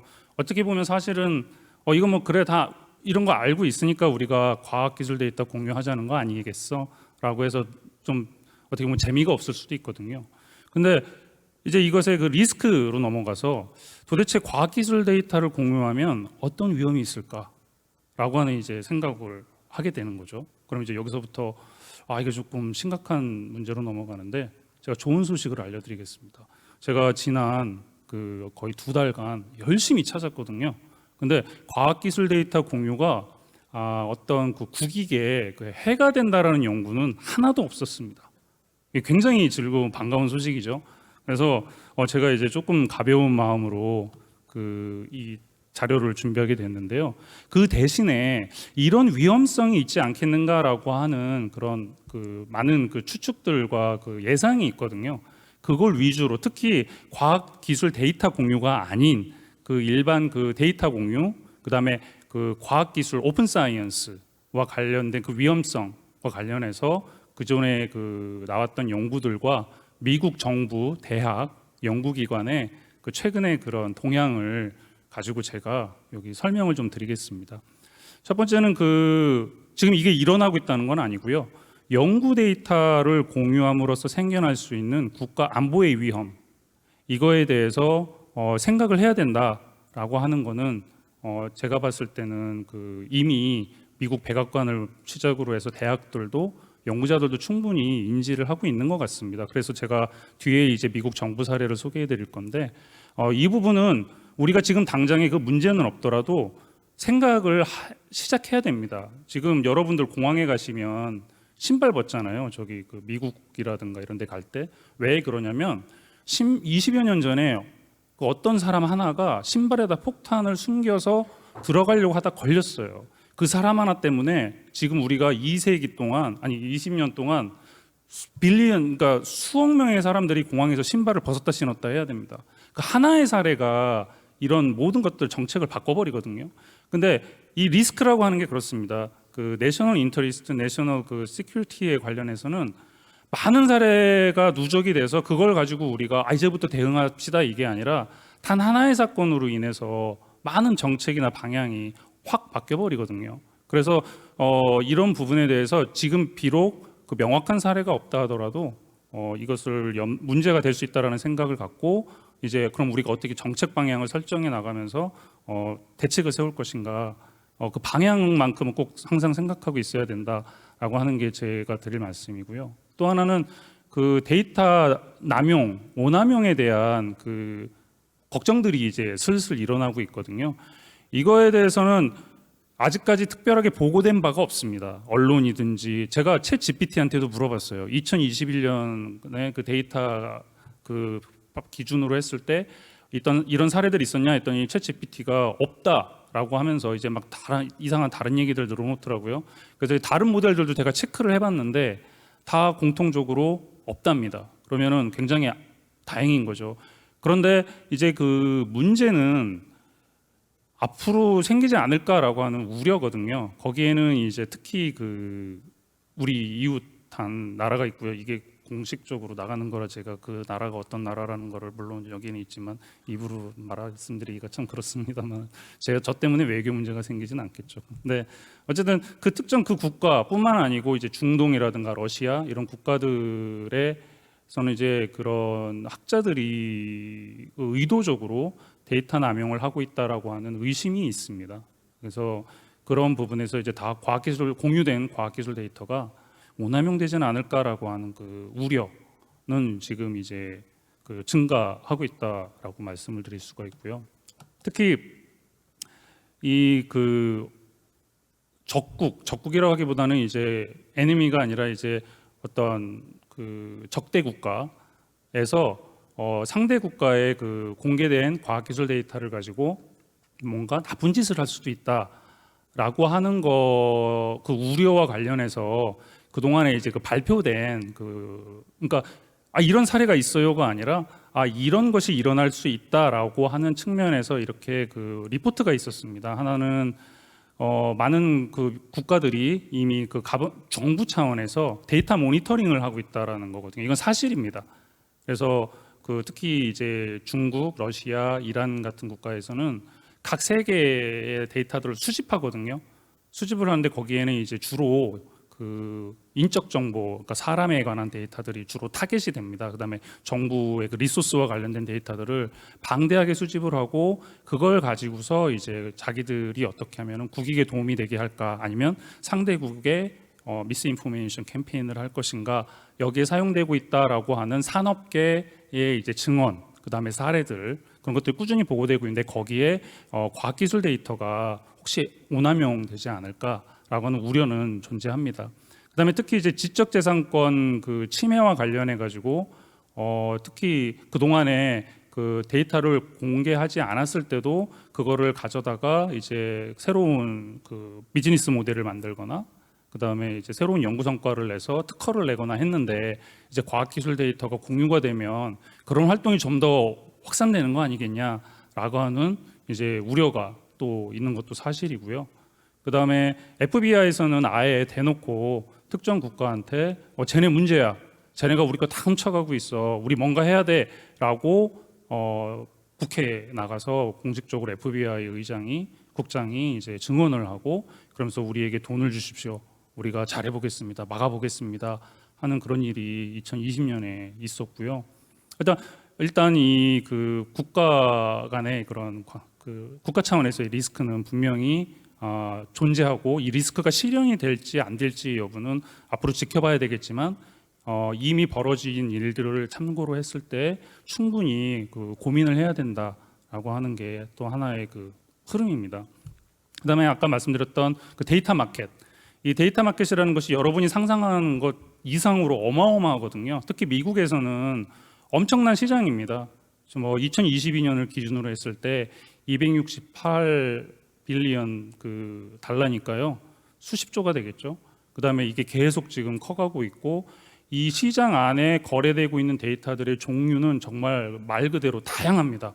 저도 이제 그 일부분을 보기는 했지만은 정말 그 특정 그 타겟을 지정을 해서 거기에 맞는 마케팅 전략을 세우고 싶을 때 정말 얼마든지 데이터들을 다 구할 수가 있거든요. 거기에는 이미 우리가 그 소셜 미디어에 자발적으로 제공한 데이터들도 있고요. 그 다음에 그 많은 그 기관들이 정보를 탈취를 당했죠. 그 탈취된 데이터들이 또 암암리에 거래가 되고 있고, 이것들이 이제 그 범죄 조직이나 테러 조직 또는 외국 국가들, 적성 국가들이 그거를 활용해서 미국에 뭔가 해를 끼치지 않겠는가, 또 해를 끼치고 있다라고 하는 또 보고들이 있었거든요. 근데 거기에 과학기술 데이터가 어떻게 이제 악용이 될지는 아직 사례가 없지만 충분히 그 점도 고려해야 되지 않을까라고 하는 그 논점입니다. 그다음에 이제 데이터를 이제 브로커리지하는 것들, 그래서 예를 들어 어떤 기업이나 연구단체가 우리 이런 데이터가 필요한데 하고서 주문을 던지면 이제 거기에 맞는 데이터를 구해서 연결 가공을 해가지고 제공해주는 브로커들이 많아요. 대학에서도 그런 경우들이 있습니다. 예를 들어 우리한테 지금 이러이러한 지노믹 데이터가 필요한데 하면은 그거를 본인이 나서서 찾는 것보다 브로커한테 얘기해가지고 돈 주고서 구해줘. 그러면은 그 사람들이 이제 뭐 대학 연구소랑 접촉을 해서 구하기도 하겠죠. 일종의 이 비즈니스, 그러니까 리서치 엔터프라이즈거든요, 미국은. 그러다 보니까 이제 이런 데이터 브로커리지의 문제, 거기에서 과학기술 데이터가 공유가 됐을 때 그게 공개된 데이터가 이제 어떻게 또 이게 연결이 돼서 악용이 되지는 않을까라고 하는 점, 이런 점을 이제 현재의 데이터 마켓의 현황을 가지고서 고려해봤을 때 고민해야 되지 않을까. 포텐셜입니다, 어디까지나. 리얼라이즈 된 게 아니고. 그럼 이제 어떻게 우리가 이런 위험에서 우리를 좀 보호할 수 있을까라고 하는 거를 지금 미국이 그 정부 차원에서 대학 차원에서 어떻게 뭘 하고 있는지를 보면서 한번 그 모범 사례는 아니고요, 한번 시사점을 얻어봤으면 합니다. 그래서 큰 방향으로는 일단 데이터 프로텍션이라고 하는 거, 이거 이제 우리가 공유는 하지만 그 안에 들어있는 그 개인에 관한 식별 가능한 정보들은 최대한 그 익명화한다든지 그 정보를 빼고 이제 공유한다라고 하는 것, 그 원칙은 연구 데이터 기본법에도 이미 그게 반영이 되어 있고요. 많은 이제 그 데이터 공유를 옹호하는 분들조차도 이거는 우리가 꼭 지켜야 된다라고 하는 원칙입니다. 그다음에 이제 이게 분명히 공유가 된다 하더라도 그 전에 컨센트를 받는 거예요. 동의해서 공유하는 사람에게, 아까 그 자코도 이제 언급을 했지만은 이렇게 공유를 하면서 이제 그 동의를 받고 그 투명하게 해서 데이터가 어디에 쓰이는지 그 추적할 수 있는 시스템을 만드는 것. 그다음에 이제 공유에 제한을 두는 것도 하나의 방법인 거죠. 그러니까 무조건 네가 가서 마음대로 해, 이게 아니라 네가 이 데이터를 가져가서 연구에 쓸 수만 있다, 아니면은 어떤 그 데이터가 가공이 돼서 또 뭔가 만들어졌을 때 반드시 이러이러한 점은 지켜라 하고서 이제 조건을 다는 거죠. 그 조건을 어겼을 때에는 그거를 이제 그 어떤 법률적으로라든지 어떠면 이제 학술적으로 도의적으로 책임을 추궁할 수 있는 장치를 마련하는 겁니다. 그다음에 이제 데이터를 공유하기 전에 이 데이터가 공유됐을 때 어떤 위험을 초래할 것인지 그거를 이제 리뷰하고, 그다음에 그거를 적절하게 연구자와 관계자들한테 그 알려줄 수 있는 커뮤니케이션 프로토콜 같은 것들도 만들어야 하고요. 그다음에 이제 뭐 여러 가지 이제 그 기법들을 또 개발해야 되는데, 그 중에서 이제 어떻게 하면은 그 익명화를 해서 데이터가 식별이 잘 안 되게 할 것인가, 이게 굉장히 지금 그 테크니컬한 부분에서는 핫 이슈거든요. 왜냐하면 가치 있는 데이터들은 대부분 식별 정보가 있을 때 가치가 있는 경우가 많습니다. 특히 의료 정보라든지, 의료 정보 같은 경우에도 이게 도대체 누구 건지 그 알아야 이제 그 쓸모가 있을 때가 많거든요. 그다음에 행정, 뭐 각종 교육 데이터들도 그렇고, 이럴 때 그 식별을 어떻게 제대로 이제 못하게 막을 것인가. 왜냐하면 이걸 역식별해내는 기술들이 굉장히 많거든요. 특히 지노믹 데이터가 그래요. 지노믹 데이터 같은 경우에는 누구 건지 고유 식별을 다 없애고 공개를 했는데도 그걸 추적해내가지고 자 이거 봐, 우리 추적할 수 있어라고 그거를 보여주는 걸 연구로 하는 사람들도 있습니다. 그러다 보면 이게 나중에 이 사람 이런 질병이 있었네, 그럼 그 사람의 인권이 침해가 될 수 있고, 그런 게 알려지면은 이제 마케팅하는 사람들이 그런 사람들에게 집중적으로 마케팅을 할 수가 있겠죠. 우리 회사 약을 사세요, 이런 식으로. 그러면 그게 데이터가 오남용되는 거거든요. 그럼 이제 과학기술 데이터, 특히 이제 질병과 관련된 데이터로 공유했을 때 이제 그 식별이 가능하다면 그러면은 이제 문제가 되겠죠. 그래서 그걸 어떻게 하면 최대한 디아이덴티피케이션 하면서도 동시에 학술적 가치를 유지할 수 있을까, 이런 고민을 해야 되는데, 거기에 필요한 게 이제 이 디아이덴티피케이션 테크놀로지입니다. 그래서 이런 것들도 지금 연구가 굉장히 활발하고요. 그래서 아예 미국에서는 정부 차원에서 우리 데이터 공유를 지원할게, 우리는 데이터 공유를 장려할게, 대신에 그 데이터가 이렇게 디아이덴티피케이션 프로블럼으로 공유가 제지되는 것, 그다음에 지연되는 걸 막기 위해서 아예 미국 정부에서 NSF에다 프로젝트를 줘가지고 그 일종의 암호화된 데이터베이스 시스템 자체를 만들어 버렸습니다. 그래서 연구자가 그 센서티브한 데이터를 거기다 올리면 그 플랫폼 자체에서 그거를 디아이덴티피케이션을 해서 거기에 액세스를 부여받은 연구자들은 누구나 들어와서 그 데이터를 쓸 수 있도록 만들어 주는 거예요. 그러니까 이걸 하려면 인프라스트럭처를 만들어야 되고, 거기에 이제 그 암호화 기술, 디아이덴티피케이션 테크놀로지가 들어가야 되기 때문에 굉장히 그 돈이 많이 들어가는 사업이죠. 인력도 필요하고. 근데 그런 방식으로 해서 과학기술 데이터 공유를 촉진하면서도 동시에 거기서 생겨나는 리스크를 줄일 수도 있다는 겁니다. 이제 그런 노력들 좀 구체적인 사례를 볼게요. 미국에서 작년에 법을 하나 통과시켰는데요. 이게 이제 Chips and Science Act라고 하는 겁니다. 그래서 이 CHIPS는 Creating Helpful Initiatives to Produce Semiconductors라고 해가지고 세미컨덕터가 반도체법이거든요, 한마디로. 그래서 여기에 우리나라도 영향을 받아서 이제 삼성, 하이닉스 이런 데서 이제 미국 정부하고 막 협의를 하고 있었는데요. 이 법에 반도체만 들어가 있는 게 아니고요. 여기에 그 각종 과학기술과 관련된 그 투자가 수십조, 그러니까 수백조 단위로 들어가 있거든요. 근데 그 돈을 이번에 그 국회에서 허가를 해주면서, 그래, 정부 니네가 이 돈 가져다가 반도체 그다음에 과학기술에 투자해. 하지만 조건이 있어. 기존에는 조건이 없었어요. 이런 조건이 없었는데 뭐가 조건이 생겼냐면, 이 돈이 제대로 쓰이고 있는지, 그다음에 이 돈이 쓰여진 연구의 성과물로 나온 페이퍼, 데이터, 그다음에 소프트웨어가 혹시 다른 나라에 악용이 되지는 않는지, 그래서 미국의 국익에 해가 되지는 않는지 모니터링을 하라는 조항을 넣었습니다. 그래서 그거를 국회와 백악관에다가 보고를 하게 했어요. 그 돈 가져가는 사람들은. 근데 그거를 시스템이 미국에 아직 없거든요. 그래서 그 법에서 아예 구체적으로 국가과학재단 NSF에다가 명령을 했습니다. 거기 조항에 NSF야, 우리가 수천억을 너한테 줄 거야. 그런데 조건이 있어. 니네가 이 모니터링을 할 수 있는 시스템을 만들어라. 그러고서 그 시스템을 만들고 그거를 우리한테 보고해라. 그러면 그 보고 결과에 따라서 우리가 그 수백억의, 그러니까 수천억의 돈 중에 그 결과에 따라서 우리가 돈을 계속 줄게. 그러니까 이거는 전에 없었던 거거든요. 그만큼 이제 미국이라고 하는 곳에, 나라의 그 이제 국회 입법을 하는 사람들과 그다음에 이제 그런 정부, 그다음에 이제 그런 사회 분위기가, 그래, 과학기술 데이터 공유 좋아, 오픈 사이언스 좋아, 하지만 그게 우리 국익에 해가 돼서는 안 된다, 그런 위험성이 있다라는 거를 찾아내고 그걸 막아야 돼라고 하는 공감대가 형성이 된 겁니다. 그래서 이렇게 법에다가 아예 조항을 집어넣고 돈 가져가서 쓰려면은 너 이런 거 해라고 아예 조건을 달아버린 거죠. 그다음에 이제 그 연방 정부 차원에서도 예를 들어 이제 미 국방부 같은 경우에는 돈을 어마어마하게 가져다 쓰거든요. 근데 그 동안에는 그냥 적성 국가나 아니면 문제 있는 사람들 리스트를 관리해라라고 하는 정도에 그쳤었는데, 이번에는 아예 대놓고서 모니터링 해가지고 니네들 돈 쓰이는 거 $1 어디에 쓰였는지 다 보고해라. 그다음에 그게 적성 국가와 적성 국가에 이익을 주지 않았다라고 하는 거를 우리가 확신할 수 있도록 설명해라 해가지고 그 의무를 줬습니다. 그냥 이렇게 큰 테두리만 정해줬는데요. 그래서 이제 그 국무부에서도 지금 이제 그 시스템을 만들기 위해서 막 외주 용역을 지금 주고 있고요.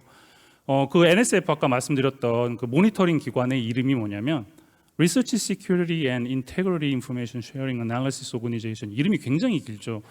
이제 이게 뭐냐면 그 각 세계 학술 그 데이터, 소프트웨어, 그 다음에 연구 실적 그 페이퍼들, 그거와 관련되어 있는 정보들을 하나로 취합한 다음에 거기에 있는 학자들이 그동안에 어떤 페이퍼를 냈고 어떤 데이터를 생산했고 어디에다 공유했고 그 다음에 어떤 소프트웨어를 만들었고 공동 연구자는 누구고 어느 국가의 연구자들과 공동 협업을 했는지 그 모든 데이터를 한 곳으로 모아서 정보를 분석해 가지고 그거를 대중에 공개하라고 하는 그 기관입니다.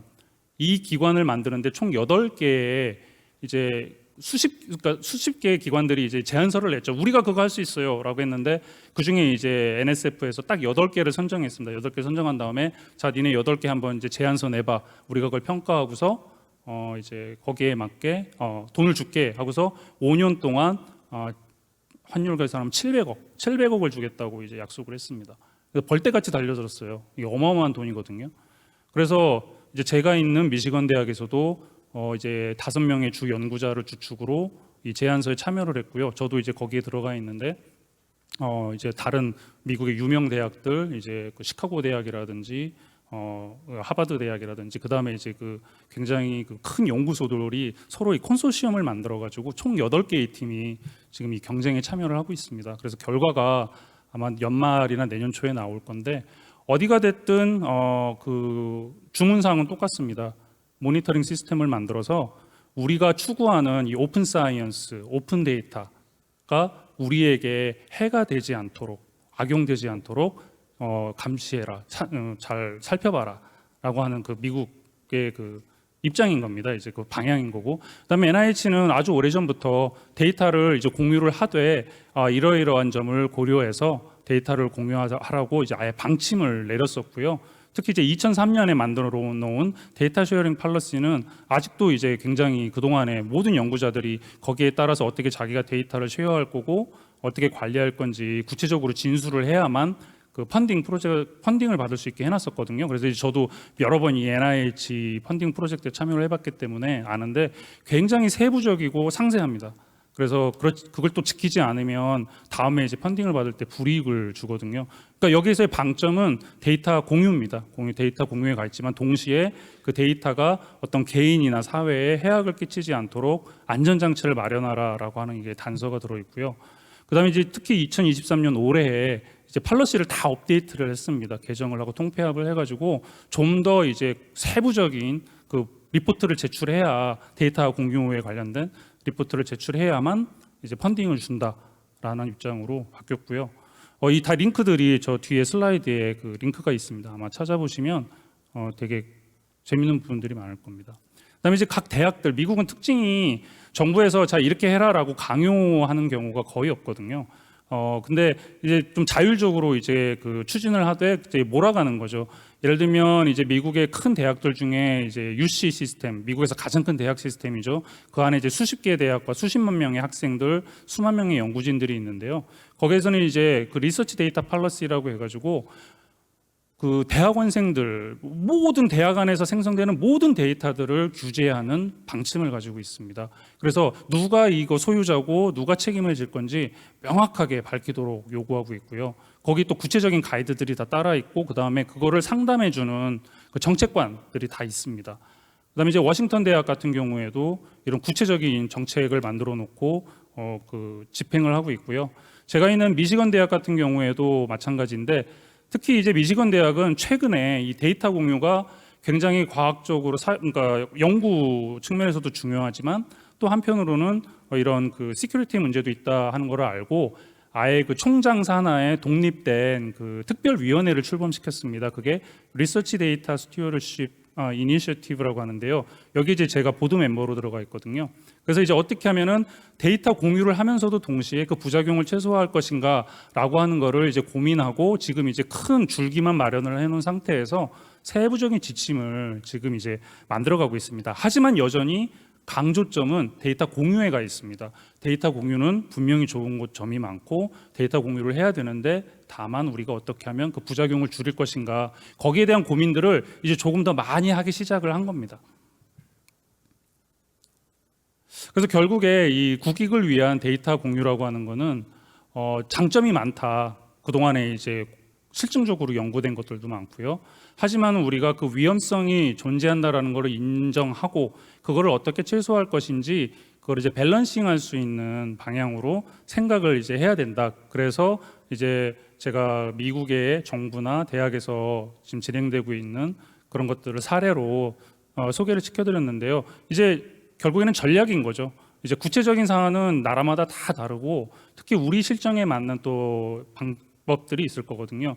특히 이번에 그 재정 중인 지금 이제 그 의견 수렴 중인 그 국가 연구 데이터 기본법 같은 경우에는 굉장히 방향을 잘 잡았습니다. 왜냐하면 거기에는 이제 그런 식별 가능한 정보들은 빼게 돼 있거든요. 그다음에 그 데이터 관리의 주체를 개인 학자가 아닌 기관에다가 넘겼습니다. 그 굉장히 미국에서도 그 방향으로 다 가고 있고 예전에는 학자들한테 자율로 맡겼더니 뭐 되는 게 없는 거예요. 엉망인 거예요. 그래서 기관 너희들이 책임지고 관리해. 이게 이제 미국의 지금의 그 변화 추세인데 거기에 그걸 반영해서 한국에서 이미 발빠르게 연구 데이터 기본법을 만들었고요. 그 외에 이제 여러 가지 조항들을 보면은 상당히 그 안전에 대한 그 관심을 가지고 조치를 취한 흔적들이 많이 보입니다. 그래서 연구 데이터 기본법이 지금은 100% 만족스럽지는 않겠지만은 앞으로 제정이 되고 그 이제 앞으로 시행이라든가 다른 정책들을 만들면서 보완을 잘 해나가면 굉장히 그 좋은 그 세계적으로 우리가 시범 사례로 얘기할 수 있는 케이스가 되지 않을까 이렇게 생각을 합니다. 이제 많은 레퍼런스가 있는데 이런 걸 통해서 좀 더 자세한 정보를 찾으시면 될 것 같고요. 제 발표는 여기까지입니다. 감사합니다. 네, 수고 많이 하셨습니다. 플로어에서 질문을 좀 받아보도록 하겠습니다. 예, 질문 있으시면 손을 들어주시기 바라겠습니다. 네.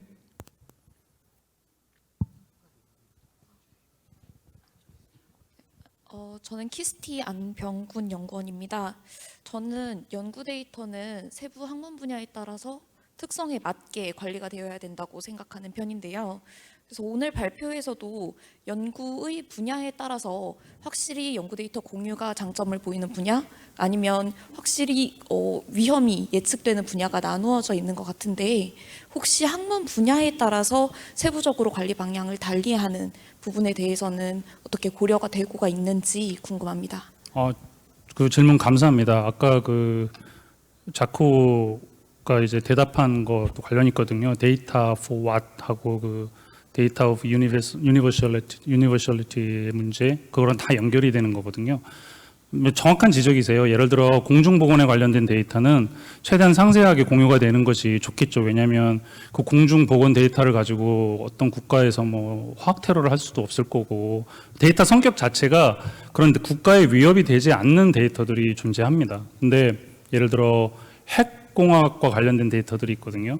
근데 의외로 핵공학과 관련된 데이터들이 또 많이 공유가 되고 있어요. 근데 그 데이터 분야는 제가 이제 아는 분들, 이제 핵공학을 전공하시는 분들을 몇 분 알아서 말씀을 나눠보면 이제 굉장히 그분들 우려를 하세요. 왜냐하면 자기들은 학술적인 목적의 검증, 재현을 목적으로 그 핵공학 그 시뮬레이션 데이터를 공유를 했는데 이제 그거를 자신들이 생각했을 때는 중국에서 악용하고 있다라고 생각을 하세요. 왜냐하면은 그만큼 시뮬레이션이 이미 됐으니까 그 데이터를 가져다가 이제 거기서 최적화된 옵티마이제이션한 그런 값을 찾은 다음에 자기들이 그걸 또 바탕으로 이제 원자로를 짓는 거죠.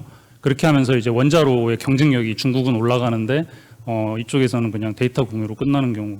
그럴 경우에는 이제 구체적으로 이제 위협도 그러니까 여기서는 국가 안보의 위협보다는 그런 어떤 항공 분야에서의 발전, 그런 위협인 거죠. 그분들의 입장에서는 내가 이렇게 고생해서 시뮬레이션 데이터를 공유했는데 이거 남이 득을 보네라고 하는 부분. 그래서 그게 분야마다 확실히 다를 겁니다. 지금 AI 분야도요. 지금 어떤 방향이 지금 감지되냐면 학자들이 데이터를 잘 공유를 안 해요. 코드는 공유하거든요. 근데 왜 그러냐면 모델 자체 여러분들 아시겠지만 버트 모델 돌려보신 분들 계시죠?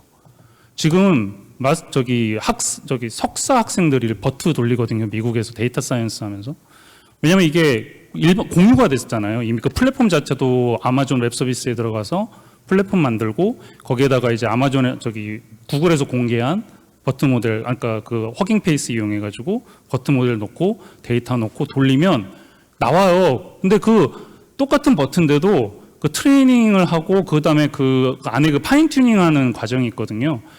그 과정과 관련된 데이터들은 절대 공개 안 합니다. 왜냐하면 그게 경쟁력이거든요. 그러니까 지금 그 컴퓨터 사이언스 교수분들의 가장 큰 애로가 뭐냐면 점점 이제 거대 모델 탄생하고 막 복잡해지는데 그 경쟁력이 예전에는 모델이었는데 지금은 데이터로 가고 있어요. 그러다 보니까 근데 그 데이터는 어마어마하거든요. 그 데이터를 자기들이 언제 수집하겠어요? 구글이나 마이크로소프트처럼. 그러다 보니까 이제 그 공개해라, 같이 공유하자라고 주장은 하는데 마이크로소프트나 구글이 절대 공유할 리가 없죠. 왜 페이스북에서 라마2를 공개했을까요? 제가 이제 지난달에 페이스북 그 막 저커버그가 만든 그 첸 저커버그 재단에서 주최한 그 소프트웨어가 어떻게 이 사회에 영향을 미칠 것인가에 거기에 이제 전 세계 연구자 중에 한 명으로 초청을 받아서 가서 이제 연구 같이 아이디어를 내고 3박 4일 동안 이제 개고생을 하다 왔는데요. 여기 계신 분들처럼 여기 그 분들처럼 불려다니면서 막 착취당했다는 느낌이 드는데 근데 거기에서도 뭐냐면 그 사람들이 그래요. 모델 공개 자체는 큰 의미가 없다는 거죠. 왜냐하면 정말 중요한 거는 이 데이터. 근데 그 검증을 하고 재현을 하려면 데이터가 필요한데 그 데이터는 공유가 되질 않아요.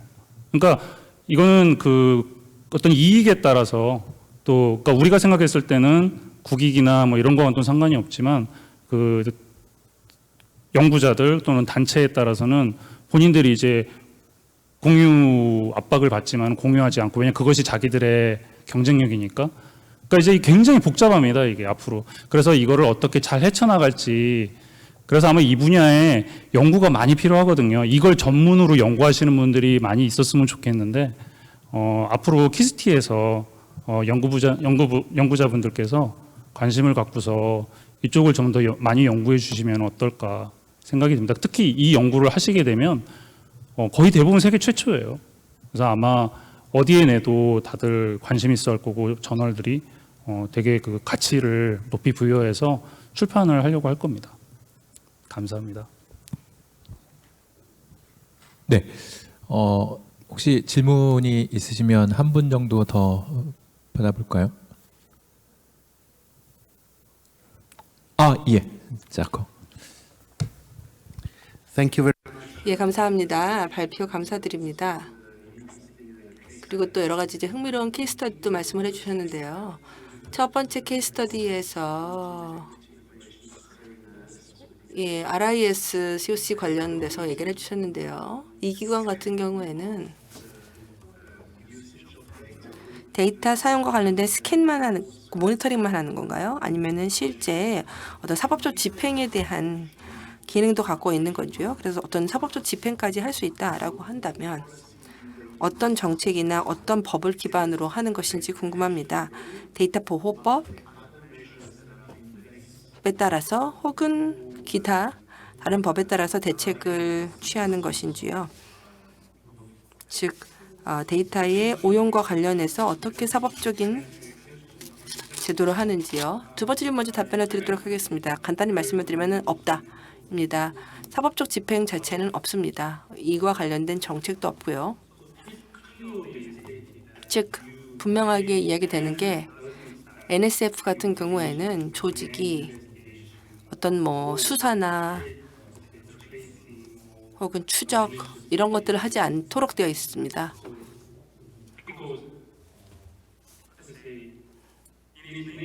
왜냐하면 그 본질상으로도 볼 때 국가과학재단이 어떤 수사 활동에 관여할 수는 없는 거죠.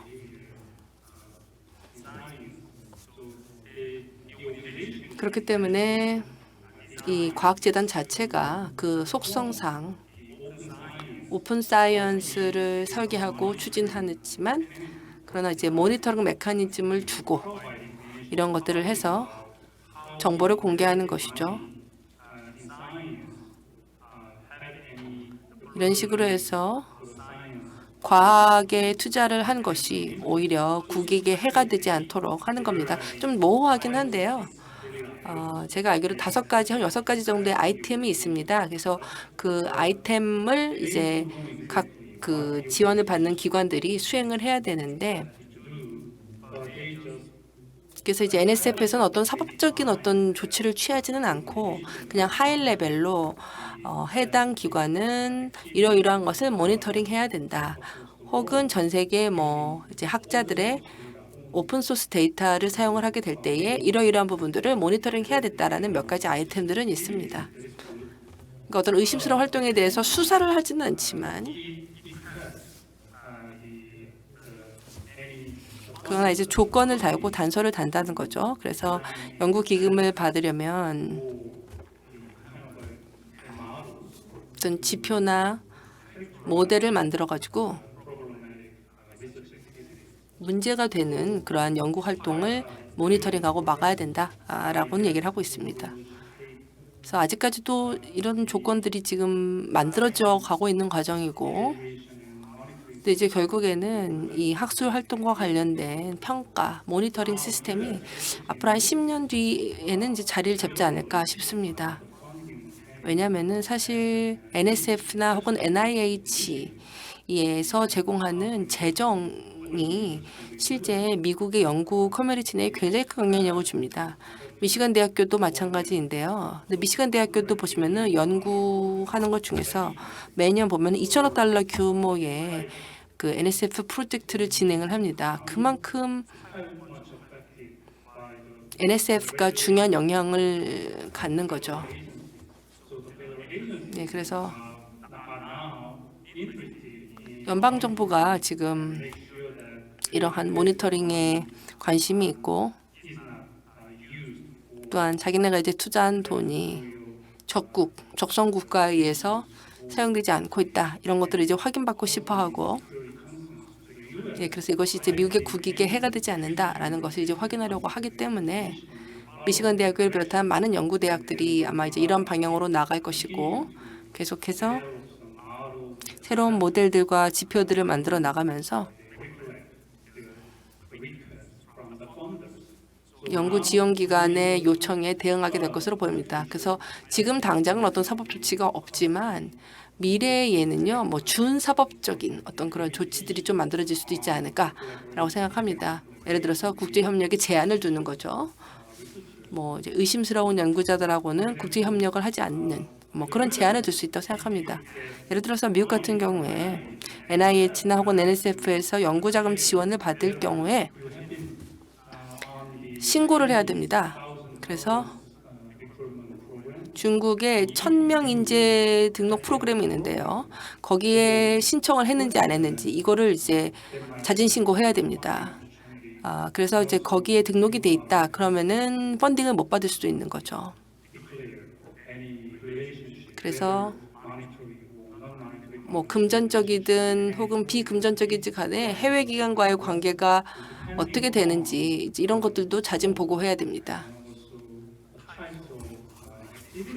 예, 그래서 내가 진행하는 연구 활동, 특히 이제 해외 기관하고 같이 하는 연구 활동이 어떠냐에 따라서 펀딩을 받지 못하게 될 수도 있다라는 것이죠.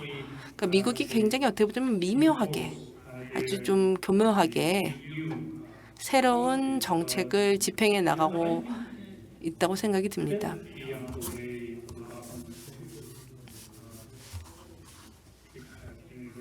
근데 어찌됐건 이런 방법을 통해서도 정부가 이제 대학이 데이터 공유를 하지만 그러나 적성국이 남용하지 못하도록 해야 된다는 미국 정부의 방향을 따르게끔 만드는 겁니다.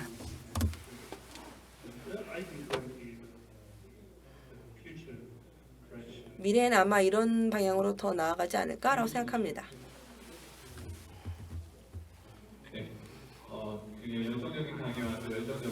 답변에 대해서 감사드립니다. 예, 김진석 교수님께 박수로 부탁드리겠습니다. 이제 첫 번째 트랙을 종료해야 될 시간인 것 같습니다. 총 세 분의 발표가 있었는데요. 저희 자코 드투앗, 컬린 캠벨 그리고 김진석 교수님께 세 분께 다시 한번 큰 박수로 예, 수고하셨다는 말씀을 드리고요. 예, 오늘 여러분들께 감사의 말씀드립니다. 고맙습니다.